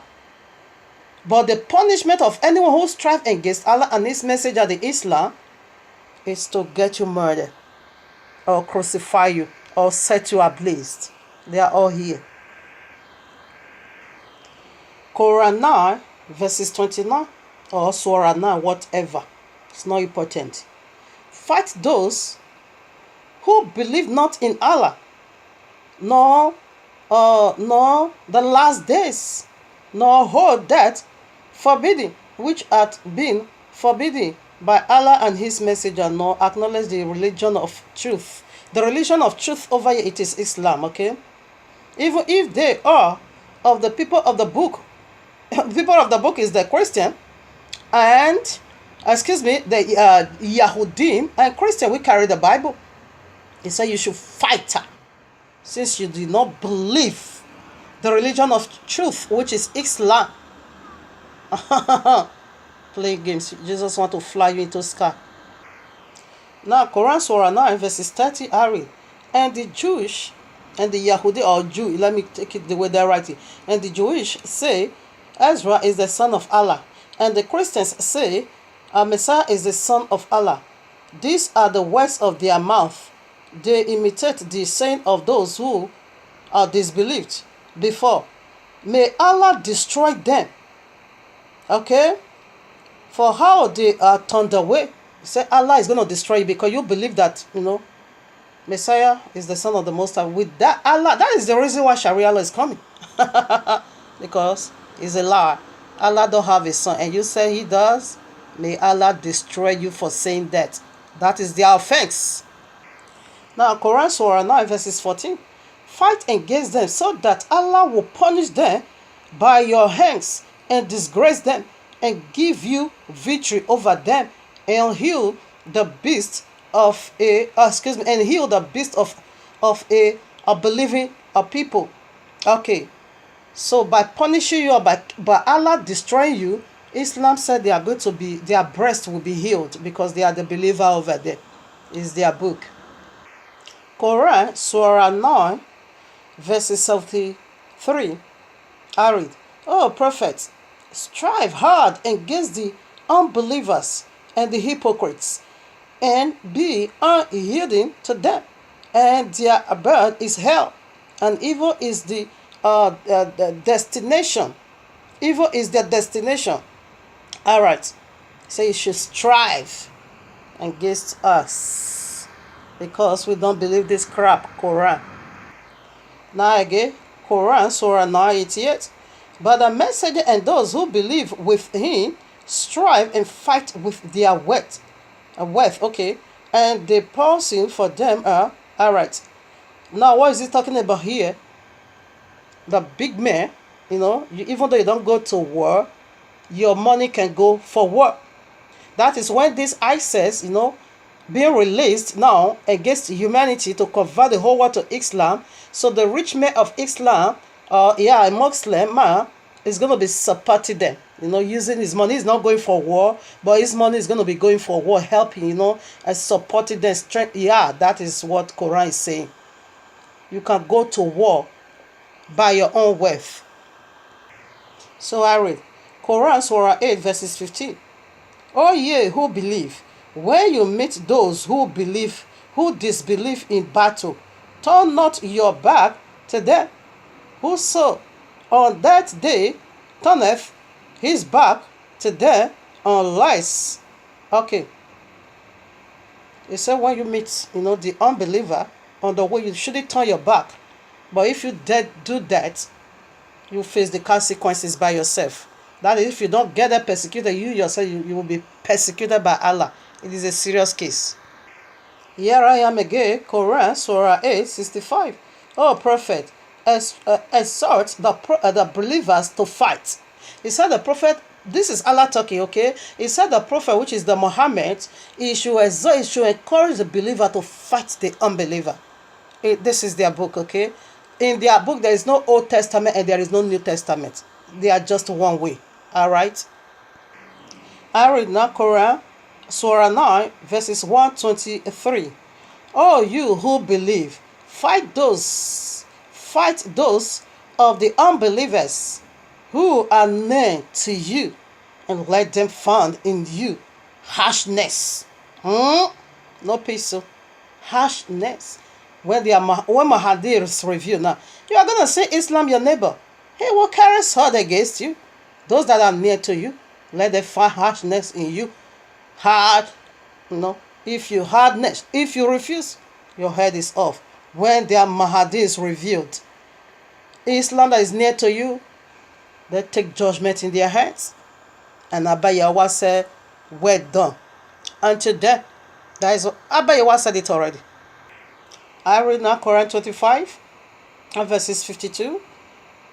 "Therefore, listen not to the unbelievers, but strive against them with the, oh my Father,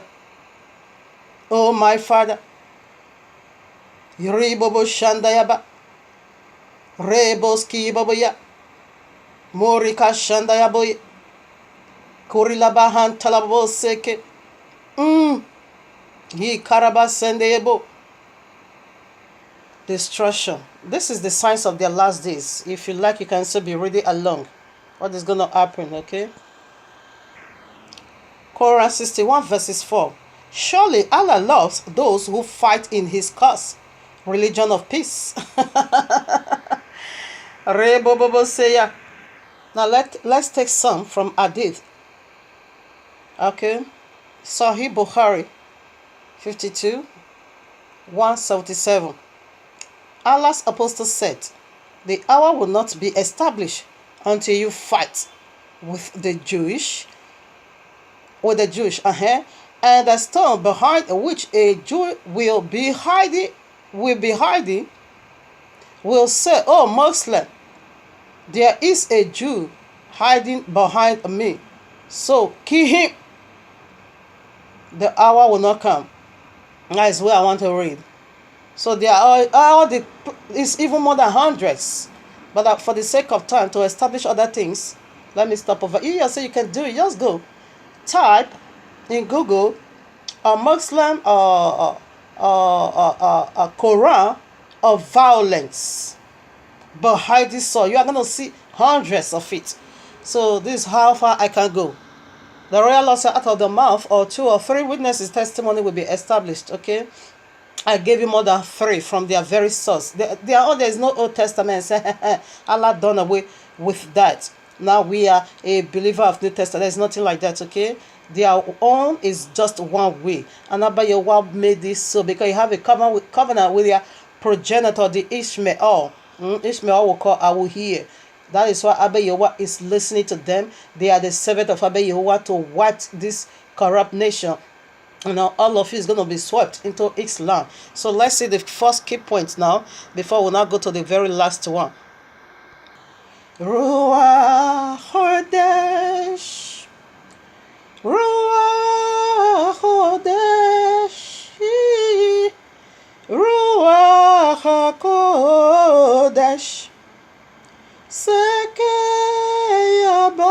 yay, Sekeyaba, say, Ruach HaKodesh, Sekey Durilabasana, yay, Sekeyaba, say, Arabasakayabo. Now we'll go for the first key point. The first key point goes like this. Another sign appeared in falling seraphims. Falling seraphims. The old Semper, the very Allah's word, the Father of all of them all. So how does this go? I'm going to read it. Revelation 12. Revelation 12. Let me just read it a bit. I know I have been reading it again and over again. It wants a reading, okay? So unveiling the wickedness of the wicked one, he wants it. At least because Christian is not going to give you this message. You can never hear it from them. Neither Islam, but only the people of the book is going to bring it out for you so that you know what you are engaging yourself. So that you will know what is right before you. You can do it right now, put your house in order. That is the nature of the segment. Not to frighten you, not to let you know Yahweh is a hated one. No, he loves you. That is why he's digging it out. Spending hours, doing all these things alone, try to educate you of the signs of the last day. And this is the signs of Islam. I put it for you. You can also be reading it. It is disastrous, okay? And the signs of their Mahdi, and I'm also going to let you know the signs of the first Messiah. They also, they are expecting their Messiah, which is Mahdi, and they also have signs of the first Messiah. So we'll come into that. Okay, so because Abba Yahweh loves us, that's why he's digging out this mystery so that you don't be, fall a victim, so that you don't caught you by surprise. Horrible Shandayaba. Revelation 12:1, and there appeared a great signs, wonders in the heaven. A woman clothed with the sun and the moon on their feet, and upon her head a crown of 12 stars. That is the woman of Abba Yahweh. Then 3 now, another one comes. And there appeared another wonders in the heaven. And behold, a great red dragon having 7 heads and 10 horns and 7 crowns upon his head. All right, this is Allah with his own kingdom. Family, staying tuned on the Shabbat. We are going to do the mystery of death so that you will understand it's not something you needed. You don't want to be a part of it at all. You don't want to entangle your soul because it is a great hunger. It is disastrous against humanity. This work called death, it is horrible. Not to frighten you, but for you to do things right. You say if you do right, I bet you will accept you. But whereby you do wickedness, there is a reward for that. That is what we are doing over here. Genesis, Bereshit 3, take it from 1. Now the serpent was more subtle than any beast of the field, which Yahweh Elohim had made. And he said unto, this is the another sign. Okay? He twisted it, he brought in death. Okay? This is just another sign that appeared. Okay? It is seraphims bringing in now another adultery. So let's read it. Now verses 16. Or I take it from 15. After you have done that wickedness, I read from 15. I will put enmity between thee and the woman, and between thy seed and her seed. It shall bruise thy head, and thou shalt bruise his heel. Unto the woman he said, I will greatly multiply thy pain, and that in thy conception. In sorrow thou shalt bring forth children, and thy desire shall be for thy husband, and he shall rule over you. This is another sign, because this was in the signs of Abba Yehovah. And unto them Adam he said, because thou hast hearkened unto the voice of thy wife, and hast eaten of the tree of which I commanded thee, saying, thou shalt not eat of it. Cursed is the ground for thy sake. In sorrow shalt thou eat of it all the days of thy life. Tongues and tongues also and taxes shall it bring forth to thee, and thou shalt eat the herbs of the field, and in the sweat of thy face shalt thou eat bread till thou return unto the ground, for out of it wast thou taken, for dust thou art, and unto dust thou shalt return. So this is the another sign appeared in the seraphims. This is what it brought to humanity: pains and sorrow, suffering, returning back to the grave, return out to the grave. Who knows where? The link of fire or heaven, we don't know. This is the other sign that appeared in seraphims. This is the signs of seraphims, the fallen seraphim, the very Allah. Revelation 9. And the fifth angel sounded and saw a star fell from heaven, that is the seraphims and his group, unto the earth. And to him was given the key of the bottomless pit. And he opened the bottomless pit, and there arose a smoke out of the pit, as the smoke of a great furnace. And the sun and the hair were darkened by the rising of the smoke of the pit. The whole world is going to be darkened. Okay, even the air you breathe in is already being contaminated by this seraphim, which is the Quran, is the smoke that arose from the bottomless pit. This is the another sign that appeared. It only appeared now to destroy humanity, to torture humanity. And there came out of the smoke locusts upon the earth, and unto them was given power, as the scorpions of the earth have power. And it was commanded that they should not hurt the grass of the earth, neither any great thing, neither any tree, but only those men which have not the seal of Abba Yahuwah on their forehead. They are going to be tormented by these seraphims, and this is their sign. And to them it was given that they should not kill them, but that they should be tortured 5 months. And their torment was like the torment of the scorpion when he strike a man. Okay, and in those days shall men seek death, and he shall not find it, and shall desire to die, and death shall flee from them. That is suffering, horrible. This is the other sign. Okay, or you keep reading. Okay, let me read for you now. Abadedon 11. And they had a king over them, which is the angel of the bottomless pit, whose name is whose name in the Hebrew tongue is Abadidon, but in the Greek tongue heard his name Apollyon.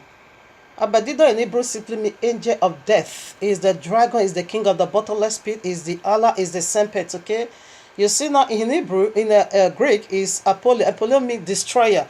We unveiled that already. Okay, is the serpent. Let's see their torture. What they are going to use to torture humanity. As the Sharia law, being released in the four corners of the earth. Now, verses 19. For their power is in their mouth, and in their tail, for their tails was like unto serpents, which is the Allah, and hard heads, and with them they do hurt. Okay, serpent. Listen, who is the serpent? That old serpent is Allah. I have been reading it. Okay, seraphims in Hebrew, like I keep saying, it simply means they are blazed one, the fiery ones. Okay, but when they're taking singular, it is called seraph. Seraphs simply means serpent, or flying serpent, or fiery flying serpent. All right, serpent is a dragon, we know already.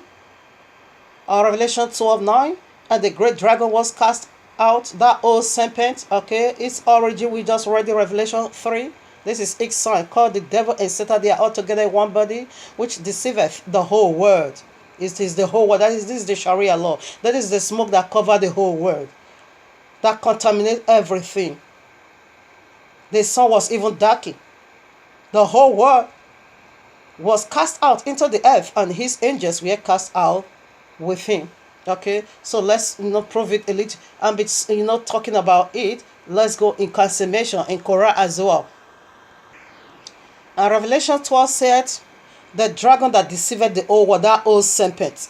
Let's see now the best of all deceiver is being found in Quran. I take it now. Quran Surah 3:54. And they, the unbelievers, are planned to deceive, and Allah planned to deceive the unbelievers, and Allah is the best of deceivers. So he's a dragon. Now Quran 7, Quran Surah 7 verses 99. Are they then saved from Allah's deception? No one is safe. No one feels safe from Allah's deception, except those that shall perish. That is a lie. If you don't receive the mark of the beast, if you don't believe Quran, you will be saved. Okay? So Allah is a great deceiver. Even top 10 of Muhammad's followers, this really struck that down. Abu Bakr said when he set one of his feet right in Allah's paradise, still it's still going to be this. This is what this nonsense they are saying. This is the first Messiah. Their perspective about the first Messiah, or their view about the first Messiah, the sign, that is what they are bringing out. We are coming to that now. Abu Bakr said he's still going to be very, very much afraid until he's put the second foot of him into the paradise of Allah, because Allah is a great deceiver. Now Quran 8, verses 30. And remember when the unbelievers plot deception against you, O Muhammad, to imprison you or to kill you or to expel you. They plan deception, and Allah also plots deception, and Allah is the best of all deceiver. Okay, so why is he the best of all? He's the father of liars. Okay, this is his own sign that now he's going to convert the whole world straight to Islam. That is why he's the best, and he will do it because Abba Yehovah gave him that authority to do that, because the world is polluted already. It has to be so. Okay, now the second deity that fell from glory, fallen cherubims, is Jesus. We established that already. Aqsa Mahadin. Okay, now see the seal. How am I gonna the parallel? Let's prove it. Let's talk about this. For you to know that Jesus is also Mahadin, it's too clear. Islam is observing Freak Day or Friars Day or Friday. Okay, the Christendom is observing as the day of rest, Sunday, the day of sun. And we hear this word from the Christendom that Jesus died on Friday and he resurrected on Sunday.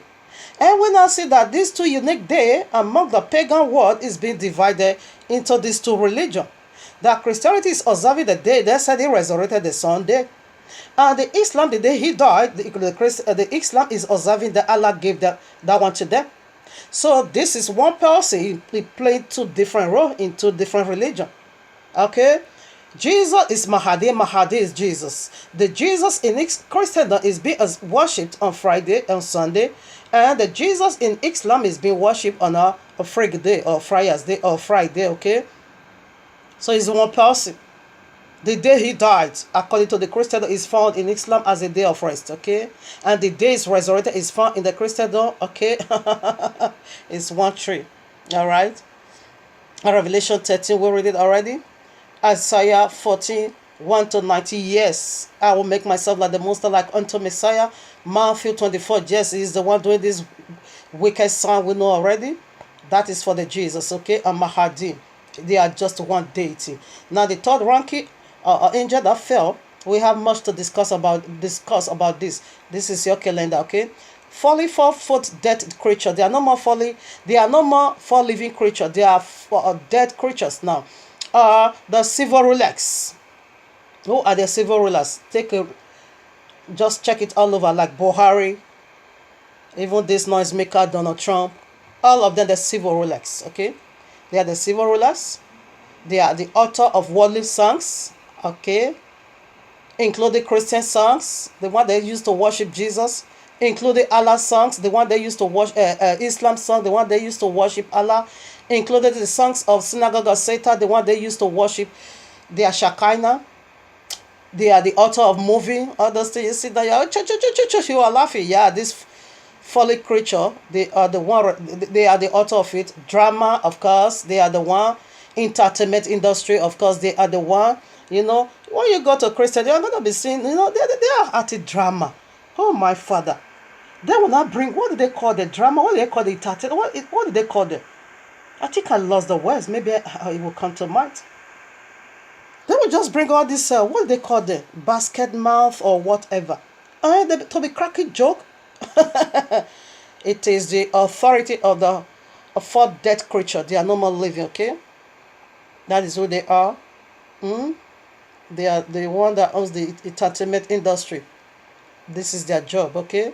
Daniel chapter 2, Daniel chapter 7, Daniel chapter Revelation 4. Let me quickly read that for you to know what I'm talking about. I read now Revelation 4:8. And the four beasts had each of them 6 wings about them, and they were full of eyes within, and will come into that, and they rest not day nor night. They rest not day and night, saying, Holy, holy, holy, Jehovah Almighty, which was and is to come. Okay, so this is their duty night and day. They keep worshiping, they keep making about Yahweh feel good, they keep praising about Jehovah. They keep, giving some kind of, worship exaltation. This is who they are. So that is what they are doing now. The fallen one is the one that is worship. All these Christian don't worship. They are the conduct. They are the one that is conducting it. Okay. So here we are now, the fourth ranking. Fallen archangels are the synagogue of Satan and astral world. Astral world, they want to, predict your future for you. So let's prove that from the book of Anuka. So let me read now. Where will I take it? We know Sam Jazel. Okay, let me take it from the case of Sam Jazel. And they arose. This is the author of the wicked miracle that is going on in the Christian. These are the spirits that are responsible. And they arose, they arose much ungodliness, and they commit fornication, and they were led astray and became corrupt in all their ways. Some Jazet taught enchantment and root cuttings. Amoros, the resolving of the enchantment. Barakil taught astrology.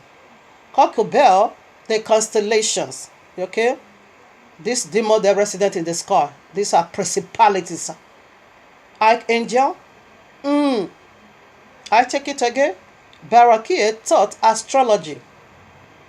Kokubel taught constellation.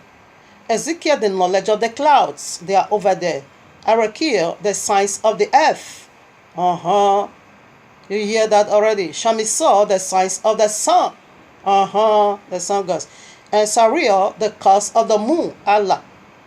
And Asmer perished. Okay, yes. These are the synagogue of Satan. These are the demons that are responsible, that is walking out with the synagogue of Satan. They are archangels that fell from glory. You found them in synagogue of Satan and astral world. Okay, they are the fourth ranking angels. Okay. Now we proceed to the fifth ranking angels. Fallen angels that worship are the sorcerers, magician. When you listen to pattern, you understand what I'm talking about over here. The fifth ranking angel that worship legions uncountable. So today, what is their job as they fell from glory? They are sorcerers. They are magicians. Okay. Acts of Apostle 8, Exodus 7, 8 to 12. So let's prove that a bit. Here I am, Exodus Shemo 7, I take it from 8. And Jehovah spake unto Moshe and Aaron, saying, Where Pharaoh shall speak unto you, saying, Show a miracle for you, then thou shalt say unto Aaron, Take thy rod, and cast it before Aaron, and it shall become a serpent. You will know serpent is the father of all. That is how you go to Numbers 21, 4 to 9, you're going to see serpent over there. The fiery flying serpent. I forget to quote it. This is their father. which is the very Allah, today and eternal. And Moshe and Aaron 10. And Moshe and Aaron went in unto Pharaoh, and they did so as Yahweh had commanded. And Aaron cast down his rod before Pharaoh and before his servants, and it became a serpent. Okay, the power they are using, all this astral, it is the power of Beelzebub, which is the very serpent himself, the fallen seraphims, the very high ranking angel in heaven. They fell from glory. Then Pharaoh, listen now, then Pharaoh also called the wise men and the sorcerers, now the magicians of Egypt. They also did in like manner with their enchantment.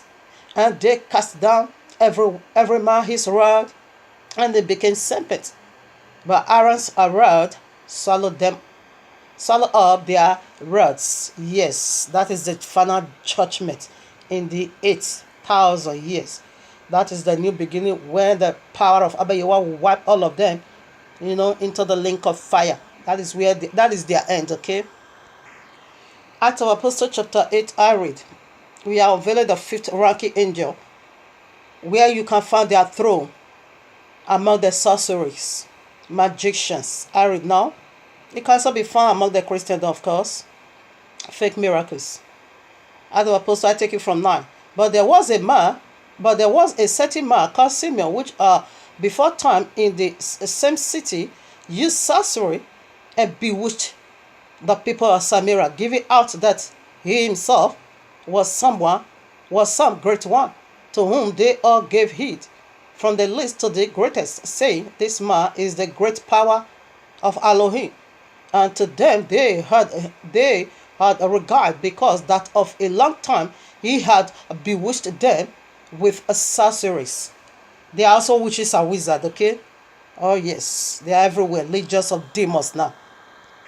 Now the sixth one, which is their kind, their children, the evil spirit, are the unbelievers, because these fallen deities need body to work with, although they are also their children. Okay, Matthew 12:43 to 45, and Mark chapter 5. Let me read the Matthew, you can read the Mark, maybe I can also read it, I don't know. Hiborodo Shandayaba.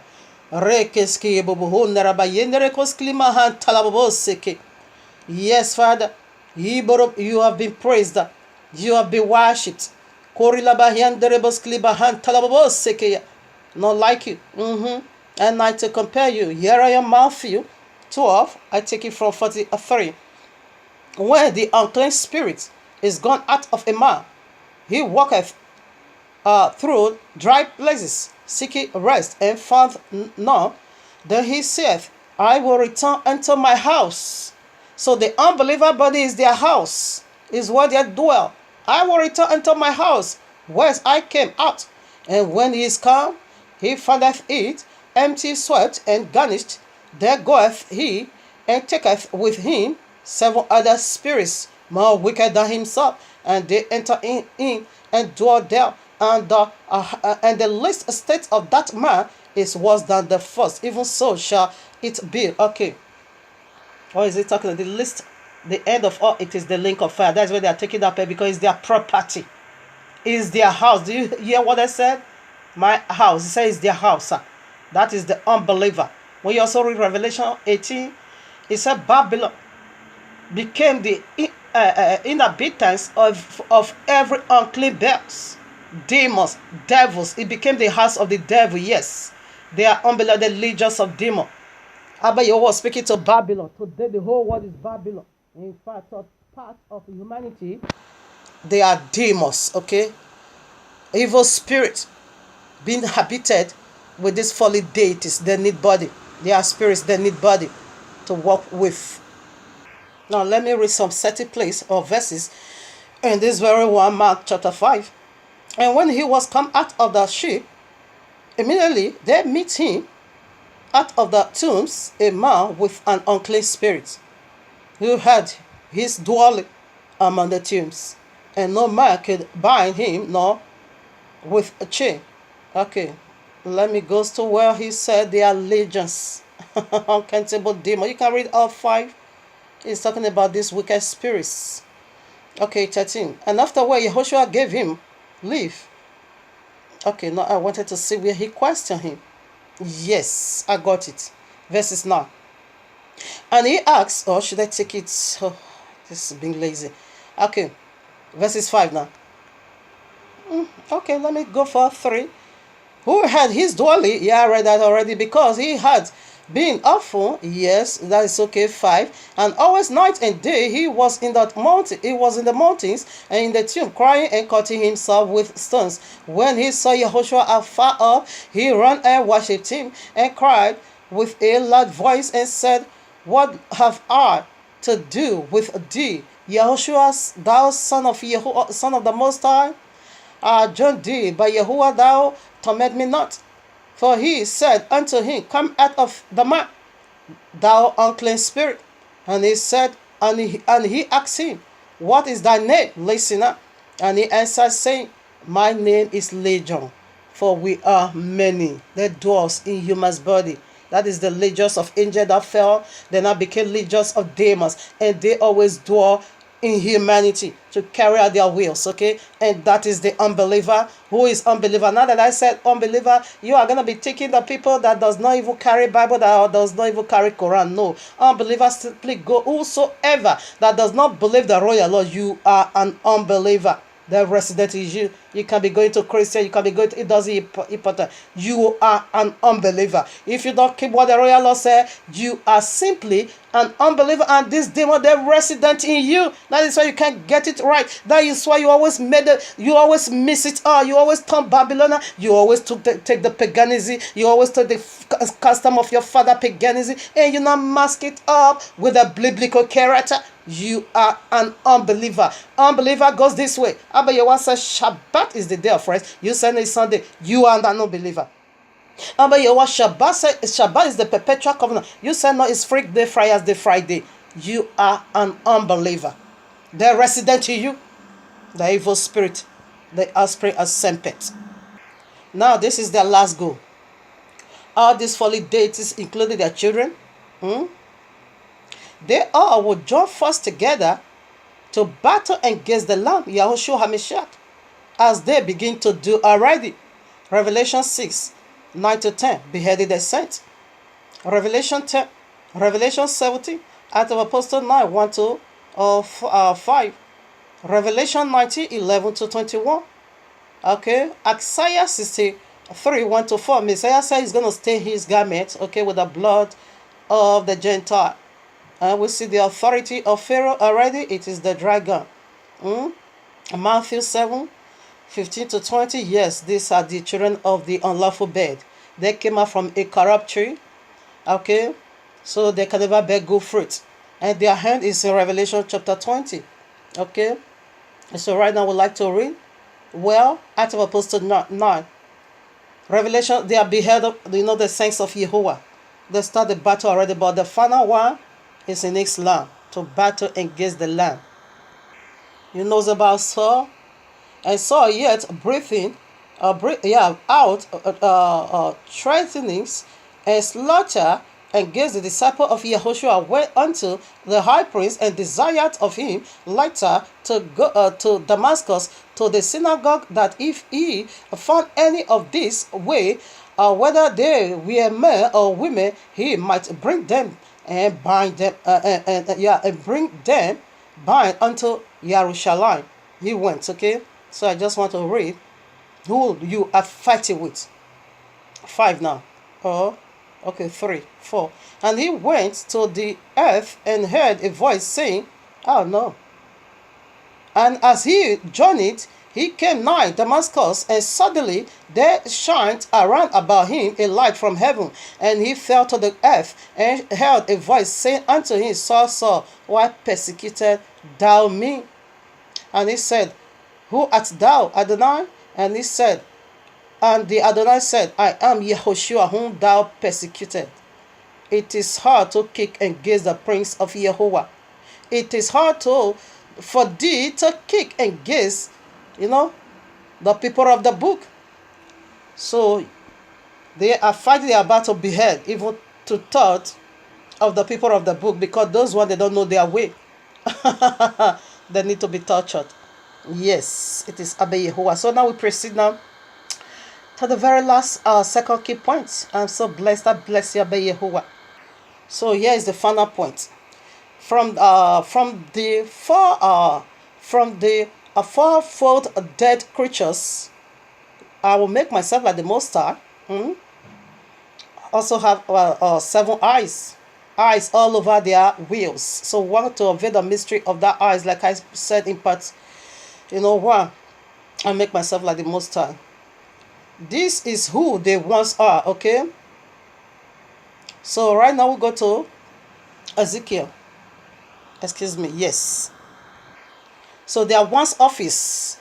That's what we want to look into now, and how they are still utilizing that same office today with humanity in the four corners of the earth. So here I am, Ecclesiastic 3:1. Excuse me, 3:1. For everything there is a season and a time to every purpose under this heaven. So this four living creature, not they are dead. So the four living creature, what was their works before, or their office before? They are the four pillars of the earth. They are the four seasons of the earth. We established that in part 1. But we want to look into the eyes that was run about in that wheels. Okay? This was once their office, where their original office, Abba Yehovah ordained them to work. When you go to Ezekiel chapter 1, you're going to find it over there. There are wheels. I'm going to only go to read that place. There are wheels full of eyes. The mystery of the eyes, that is what we want to unveil for you to know what that eyes is. Okay? I will first of all take that of Messiah. Like I said before, Abba Yehovah gave ability for one person to operate in this fivefold ministry. He said to some, it gave 5 talents. And we see from 5 talents now became 10.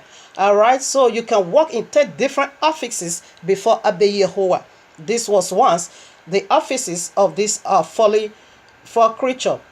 Now, when you go to where I always quote Daniel 2, Daniel 7, Daniel 8, and Daniel 7:25, it said they are going to think to change time, to change laws. When you change time over there represent calendar, season represent calendar. Tell me, every single thing in this was centered around calendar. Without calendar, you are going to fall everywhere. The whole thing is going to be missed. And Abba Yehovah walk with time and walk with season and walk with clock. Okay, like I said in part 1, that their eyes over the is the time clock. They were once the time clock of Abba Yehovah, because their eyes all over. That is the seconds and the minutes and the hours, and there's going to usher you into another day. Night and day, we see their job already. They are the four pillars of the earth. Okay, I think I'm going to show you something for you to see how they stand this earth. Oriba Shandaya. So this is all there for each person or each deity have 4 faces. The face of lion, the face of a man, the face of eagle, the face of calf. Okay, and their wings is to be joined together. Okay, this was once the pillars of the earth. Now once they are still doing it. Okay, simply represent the first season and the calendar. The first season is your calendar. Okay, to understand what I'm saying, because I'm not going to go more detail in this. I'm only going to establish their eyes now. We established that one already in part 1 for the sake of time.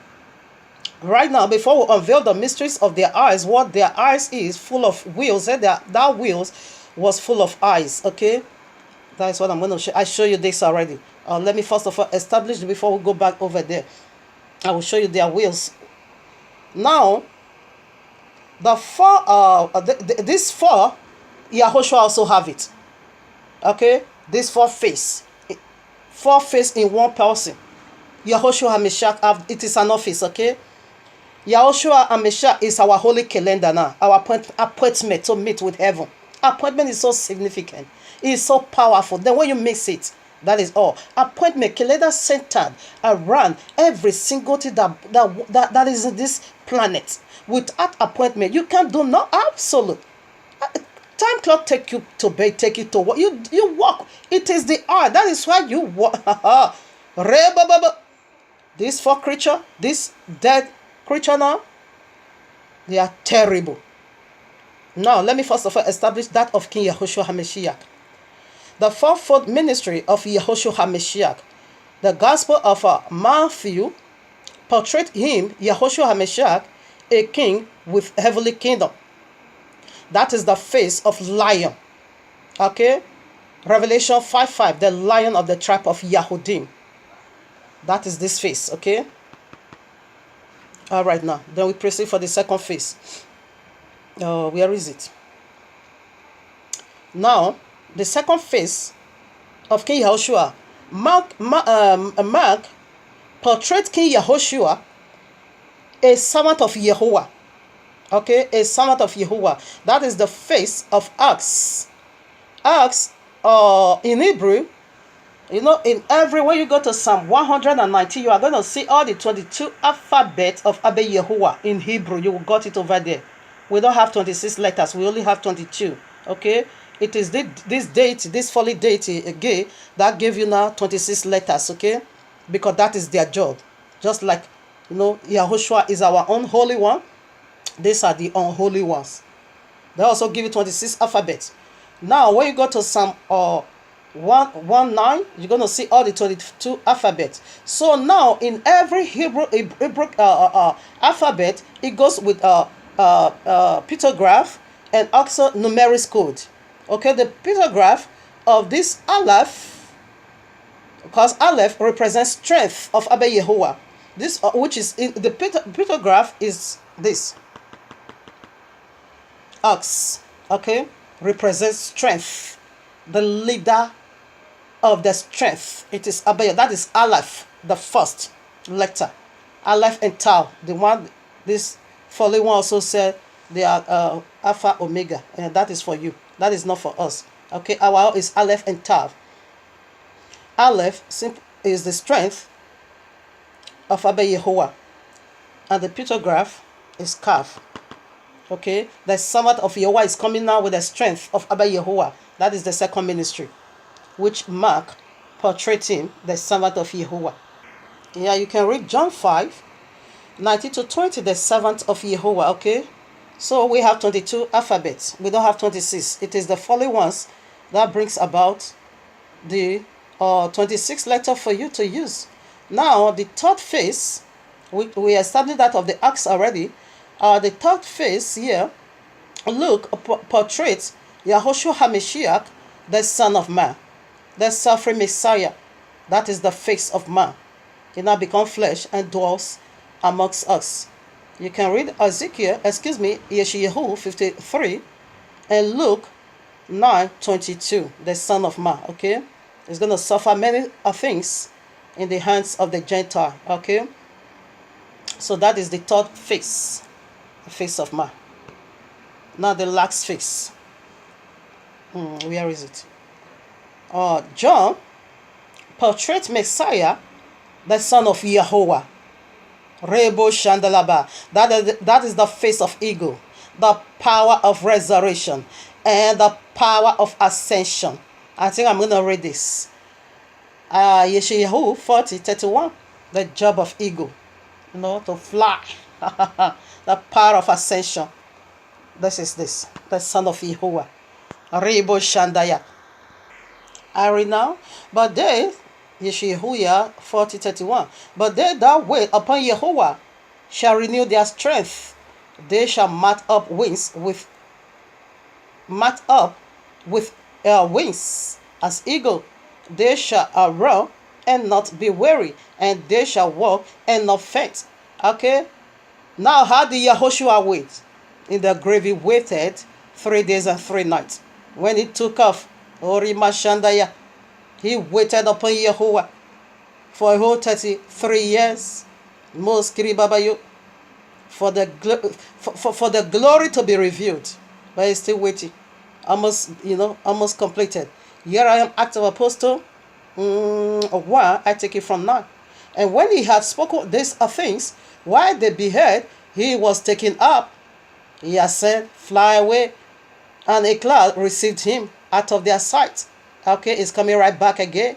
And while they looked steadfastly towards heaven, as he went up, behold, 2 men stood by them in white apparel, which also said, Ye men of Galilee, Why stand ye gazing up into heaven? This same Yahushua which is taken up from you into heaven shall so come like manna as ye have seen him go into heaven. He went over there as a man, is coming right back with the wings of eagle.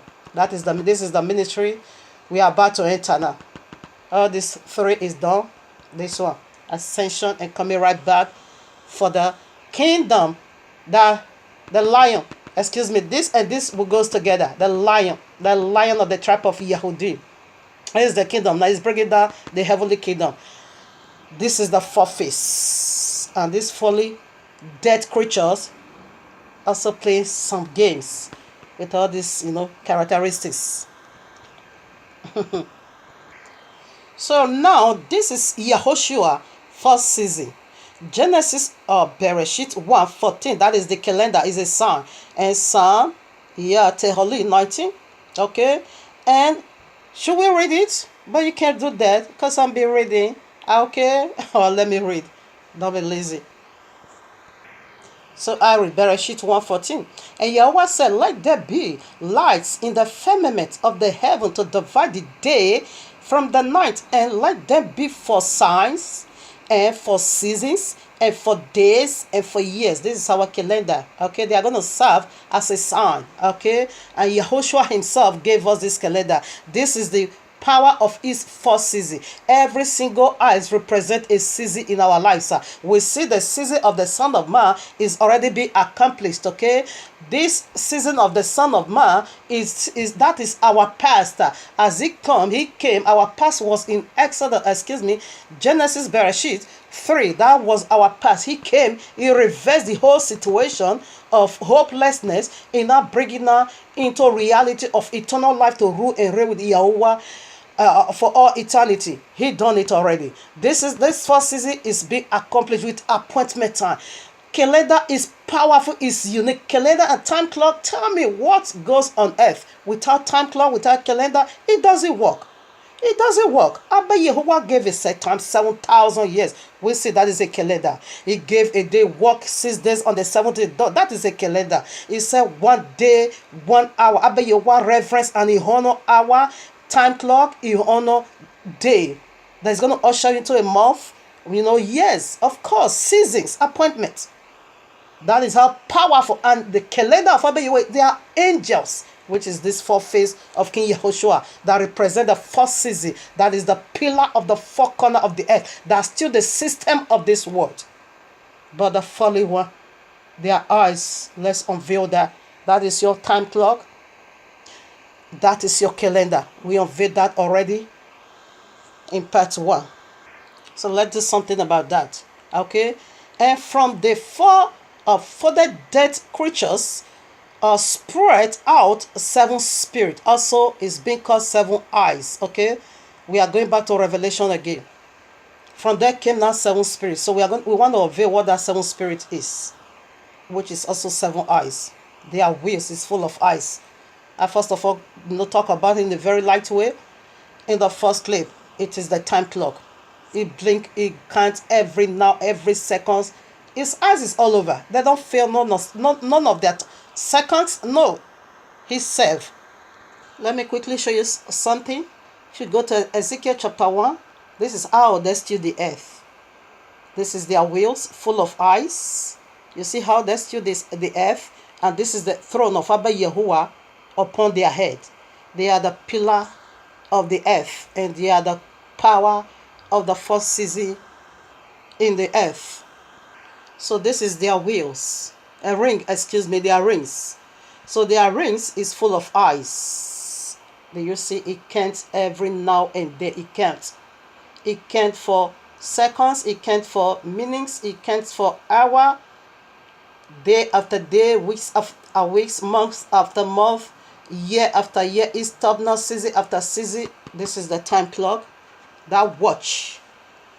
The Holy One is King Yahushua is watching for us. But the unholy that gave you, now I said they would think to change time and season. The fourth living creature, the fourth dead one, they gave you your calendar, they gave you your time clock. They need to hear what they are saying, that their day, they enter day in 12 midnight. That is wrong appointment. You have appointment with death, with the fallen deities. All right, now I read. Revelation 4:5, I take it from 5. From there spread out the seven spirits and the seven lamb. That want to obey what that is. And out of the throne preceded, preceded lightings. They are the one, they are the power of thunder. Therefore, let me be using the holy ones. Now, the four living creatures, what I just showed you, they are the power of thunder. When you also go to Ezekiel 1, you are going to see they are the one that the light that is flashing in the sky, the power of thunder. They are the one who brings about rain. They are the one that brings about season, winter, summer, spring. They are the one rotating it. They all fall. People don't know what they are playing games with. That was what Yahweh said, woe unto you, inhabitants of the earth, for the devil has come down for you. I read now, I take it again. Out of the throne proceeded lightings and thunderings and voice. They are the one. Kutu, kutu, kutu. These are the one doing it. Horrible sayaba. Hearing voice, it is their voice. Powerful. But they fell. And there were seven lamps, fire. There were seven lamps of fire burning before the throne, which are the seven spirits of Yahuwah. From the four creatures, the seven spirit preceded. Listen now. And therefore, and before the throne, there was a seal of glass like unto crystal. Yes, it's okay. Like unto crystal. And in the midst of the throne, round about the throne, were four beasts full of eyes, before and behind. This is it, okay? So let's put some more now. This is how Abba Yahweh commanded them to join their wings together. You see, all four. You see, they are the one that is bringing about the power of thunder, everything real. They are the one that rotate it, because they are the calendar. Calendar set for, or when you go to Revelation now, you are going to see about this calendar. They say for our day, everything is there. They are the one doing it, okay? But Yahushua watch for us. The fallen one watch for the Christian and the pagan and the Islam. According to what Abba Yahweh heard from you, you said they are your calendar. You go by Babylon. They are the one that brought about Babylon. And we'll see in Babylon, the four dead creatures were being revealed right in Babylon. Okay? To Nebuchadnezzar, Daniel 2. To Daniel himself, Daniel 7, Daniel 8. That is where they changed. That is where Abba Yahweh revealed the secret of the fallen creatures. That brings about another calendar. They are the one doing it in the Christian and they are the one doing it in Islam. It is their calendar you are using everywhere. You neglect that of Abba Yahweh that serve for eternal life. You not take appointment of death with the fallen dead creatures. Now let's get deep. This is the last point now. The seven eyes, or the mysteries of their eyes round about. Now Zechariah, here I am, 4 verses 2. I read from the last verse. You can read it up. And his seven lamps thereof, and seven pipes to the seven lamps which are upon the altar. Oh my Father, where is it? Which are upon the altar. Okay, now maybe verse 10. Okay. Oh yes. You see, I'm supposed to read. I take it from the last part, or what should I take? Okay, no, I take it from the last part now. Oh my Father. With those seven, they are the eyes of Yahuwah, which run to and flow throughout the whole world. He said these are the seven eyes of Abba Yahweh that run to and flow throughout the whole world. Right now, how does the eyes of Abba Yahweh run to and flow? Let's get deep. Here I am, Zechariah 3, 8-9. Hear now, O Joshua the high prince, thou and thy followers that sit before thee, for they are men wounded at. For behold, I will bring forth my servant the branch. It is King Yahushua the branch, okay?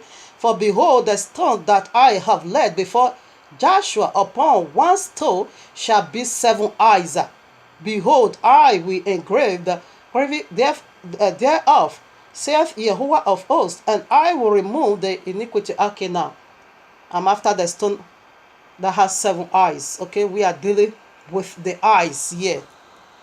Okay, so let's unveil now what is that eye, 7 eyes that run to and flow in all over the world. Right now, here I am in Bereshit, chapter 1, when Abba Yahweh was putting his own word together, about to bring now his own children. Another sign appeared. Here I am, I take it from verses 4. And Yahuwah saw that the light, and Yahuwah saw the light, that it was good. Okay, he saw. This is the job of day 1, he saw. Okay, the job of day 2, he saw. When you look at the job of day 2, it said good, 3 good, 4 good, 5 good. And Yahuwah saw that it was good. All was good. When he saw, it was good. Now, and Yahuwah saw that it was good.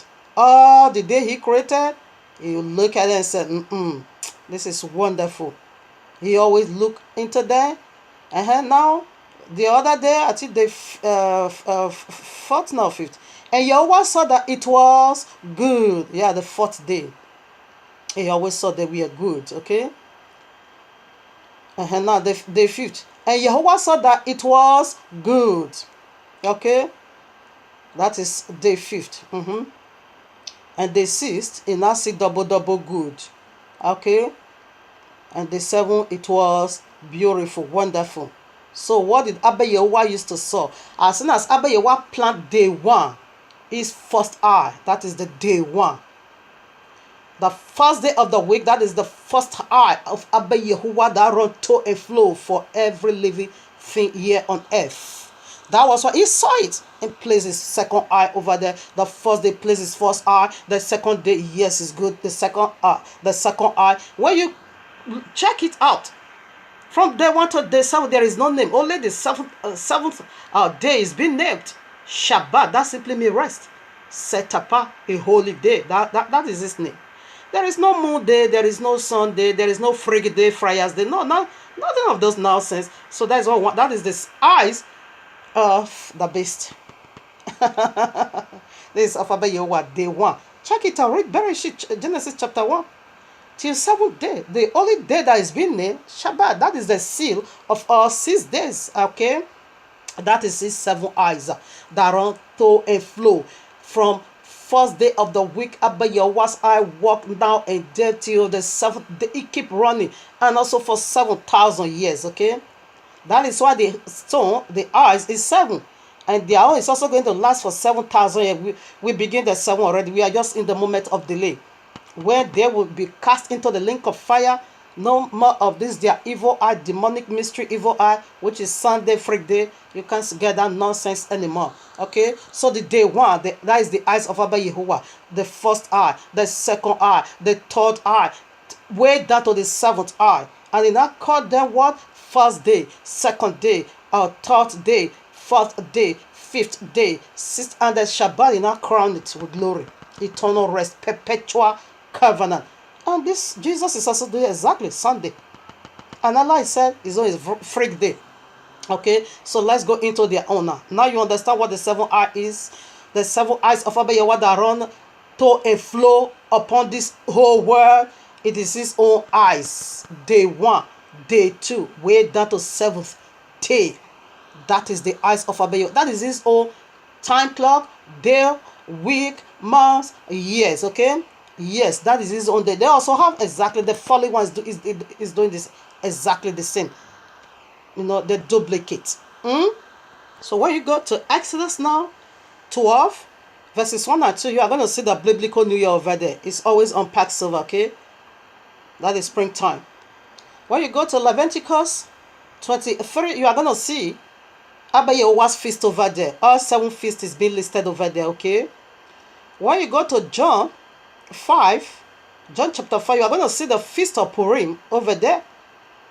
Okay, when you also go to Adaxa, the book of Adaxa, chapter 9, the one you call the Esther, you are going to see the feast of Purim over there, and Yahushua celebrates it. That is the feast on No.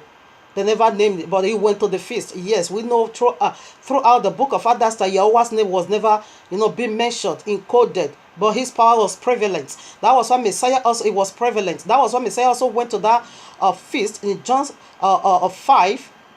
They don't also call that feast by name. But due to the character of the feast, they will not know that it was the feast of Purim.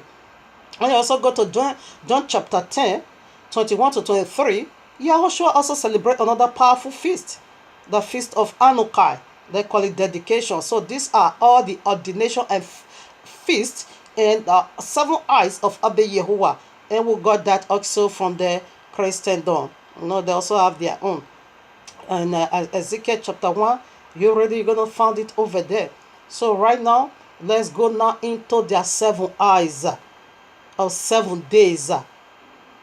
Their time clock is satanic. That is the eye that watch over there, watch for them. The eyes of light, that is wickedly telling a wicked lie that they enter into a new day at 12 midnight. That is wrong. That is wrong appointment. Hours is 6 sundown. We don't have 24 hours. Abba Yehovah breaks it into 2. We only have 12 hours of the day and 12 hours of the night, being supported by scriptures. When it's 6 o'clock, the one you call 6 o'clock, that is the first hour of the night. 6 o'clock in the evening, it is the first hour of the night. That is how it's being called. Okay? When it's 6 o'clock in the morning, it is first hour of the day. That is how Abba Yehovah reckons his own. But the Christian and the Islam, whatever the paganism people said, they enter into new day at 12 midnight. Then I now begin to ask them, when do you enter your midnight? If your midday starts by 12 in the night, therefore, where is your midnight? They have no answer to it. That is wrong appointment, okay? That is wrong calculation. That is wrong time clock that will end you in the link of fire. It is not of Abba Yehovah. It is for these folly deities. So let's unveil the 7 wicked eyes. Here I am, Proverbs chapter 6, I take it 16 to 19. These 6 things doeth Yahweh hate. Yea, the 7th are an abomination unto him. He separated the 7th from the 6th. Let's unveil what are all these 7 things he hated. Number 1, a pride look. Who has that pride look? It is again Jesus, aka, the covering angel. When Abba Yehovah created, he look at himself and say, oh wow, I have all the characteristics of this Almighty, therefore I'm going to make myself like him. He said now look upon himself, his heart now pump up. That is your Sunday. The day they fell from glory. Because as soon as they take that wicked thought into their heart, they will be cast out of the heavens. And the very day they will be cast out, that marks the beginning of time and season. They brought about the time and they brought about the season. This is the day they fell from glory. The Sunday. It's originally, that is what it's called, Sunday. That is his name. And number 2, a lying tongue. Moon day. Moon. That is lies. Abba Yehovah never call it moon. He simply call it the 3rd day. They all start from Sunday. Yes, excuse me. Yeah, we go by that. Moon, that is not moon. Abba Yehovah never call it moon. He said 2nd day. Okay? But you call it moon. The day they used to worship moon. It is in the world history. Now we proceed to the 3rd day, the 3rd. And hence that shed innocent blood. And this hand, the very one you call Wednesday, originally what is being called Wodis Day. Excuse me. I didn't call what am I doing here? A Sunday. Yeah, Moon Day, which is Moon Day. They call it a Moon Day, yeah? Okay, now. And they had that share innocent blood. Okay, that is should be a Tuesday. They call it Twins a Day. Again, they call it a god that fought war with one hand. And again, it is the gods of Rome. Roman gods, okay? Now we proceed. And heart that devised wicked imagination. That this is the gods of Wednesday. And they said this is the chief gods, simply called originally one this a day. They say it's the chief god that created the whole world. Originally it should be the 4 living dead creature that's still the earth. They say it's the gods that created the whole world. There is the chief gods. What is a day? It is the gods of Rome again. And the 5th, we proceed now. 5th that be swift in running to do mischief, in running to do wicked. Again, I can also call these people again the folly deities, which is your Thursday. Originally, it is called Thursday. You know, all these gods, they are Roman goddess, gods, or gods of war. They call this one, this Thursday, the gods of thunder. And they not dedicate that day unto him, Thor. The day of Thor. Okay? Because he is the god of thunder. So they not dedicated that day to his name. That is why it's being called now Thursdays. Thursday, Sunday, Moon Day. Okay? Now, he said he rose swiftly to do wickedly. Yes, he did a very wicked thing by deviating you now from the real faith of Abba Yehovah and planting now what wickedness in you. His feet is very swift in doing that evil. He doesn't slack. So we proceed now to the sixth or fifth one, sixth one. A false witness that speaks lies. That is your freak day, Friar's day. And that's why she's a woman. This one is she. Okay? After you have, we will come to their father now. That's why she is the Roman goddess called Venus. And they say she is the wife of the chief gods, Woody's day. Okay? Now, this freak day is very first testimony in the whole world. They call the freak day of Friars Day the day of sex, the day to make love. That is false witnesses. Okay, that is the day. Normally, in those days, I also used to, witness all these things. Weekend, we go to, flex over. Okay, to do okay. In those days, it is a special day. Everybody knows what I'm talking about. Freak Day, Friars Day. It is a day, normally they have sex, they make love in group. That is the meaning of the freak day. Make love in group. Therefore, by my flesh, I myself also name it, what? Sex electrical universe. That is Friars Day and Freak Day.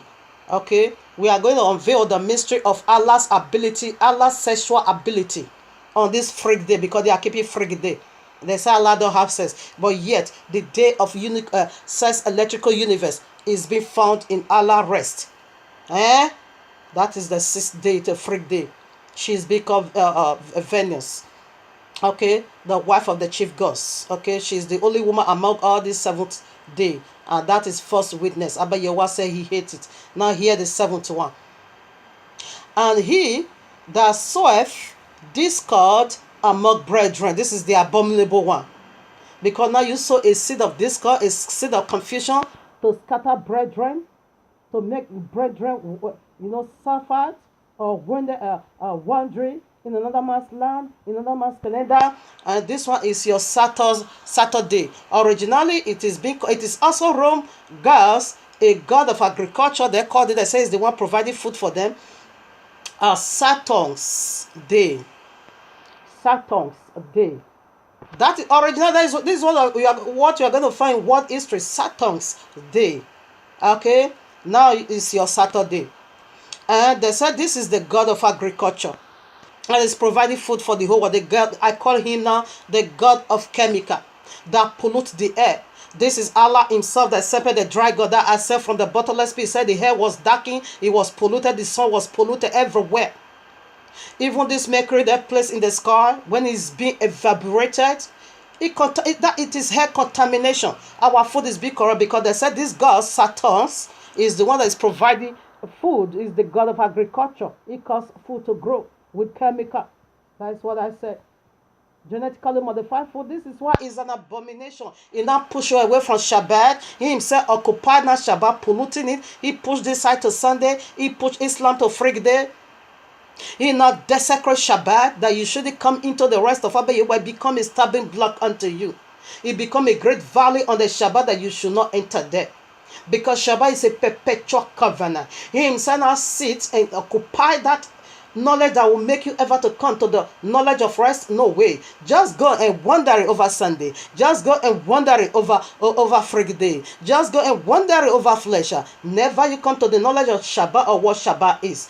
That is why Abba was it is an abomination. The seventh one, he said it is an abomination. He saw a seed of discord among the brethren. He saw confusion. He saw destruction in the among the brethren. That was why we see where he saw that seed of this seed of discord right in Genesis 3. He chased them out of the Garden of Eden. He made them wander. We are in the outer court of the presence of Abba Yehovah. We are in Babylon in the land of suffering. That is what Abba Yehovah said that it is an abomination also in the seventh one. And this very seventh wicked deity we also found in the life of Maria Magdala.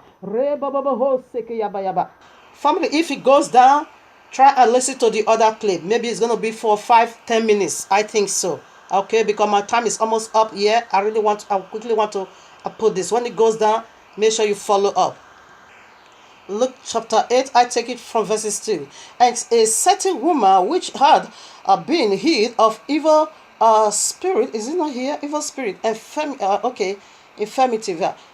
Mary called Magdala, out of whom went out 7 devils. These are the 7 devils because they knew who Mary Magdala is. They knew is the bride of Messiah. They knew the reason why Abba Yehovah sent her here on earth. It is to prepare the way or to wash the feet of the author of life. Because from the woman, Genesis 3, we see that the piercing of the feet was being instituted. Now the woman need again to wash the feet. That was a job. That was what Abba Yehovah sent her here on earth. What did these 7 wicked demons did? They occupied a life to be busy for them. They occupied a life to be doing their job. Abba Yehovah said in Jeremiah 1 verses 5, before I formed you, I knew you already. I've already ordained you to be a prophet unto this nation. Before Maria Magdala was being sent here on earth, Abba Yehovah already made her to play a very powerful role in the redemption work, in the life of Yehoshua HaMashiach. She played a role of a high priest in the lives of Yehoshua HaMashiach. When you go to Matthew 26, 1-13, you are going to see she anointed the head of the author of life. When you also go to Luke chapter 7, verses 36, where down to 50, to the very end, you will see the part she play over there. And when you also go to Exodus 29, you are going to see that the part she play, it is the part of the high priest.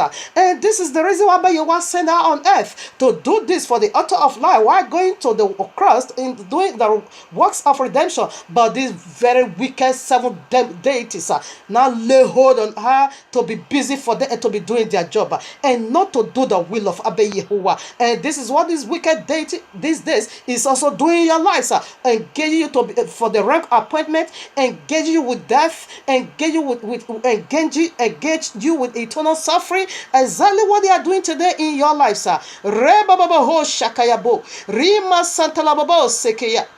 In John chapter 20, we see over there, Messiah gave her the glory of restoration of a woman, of the women, because simple ones contaminate our glory. You see, this is what they are doing these days.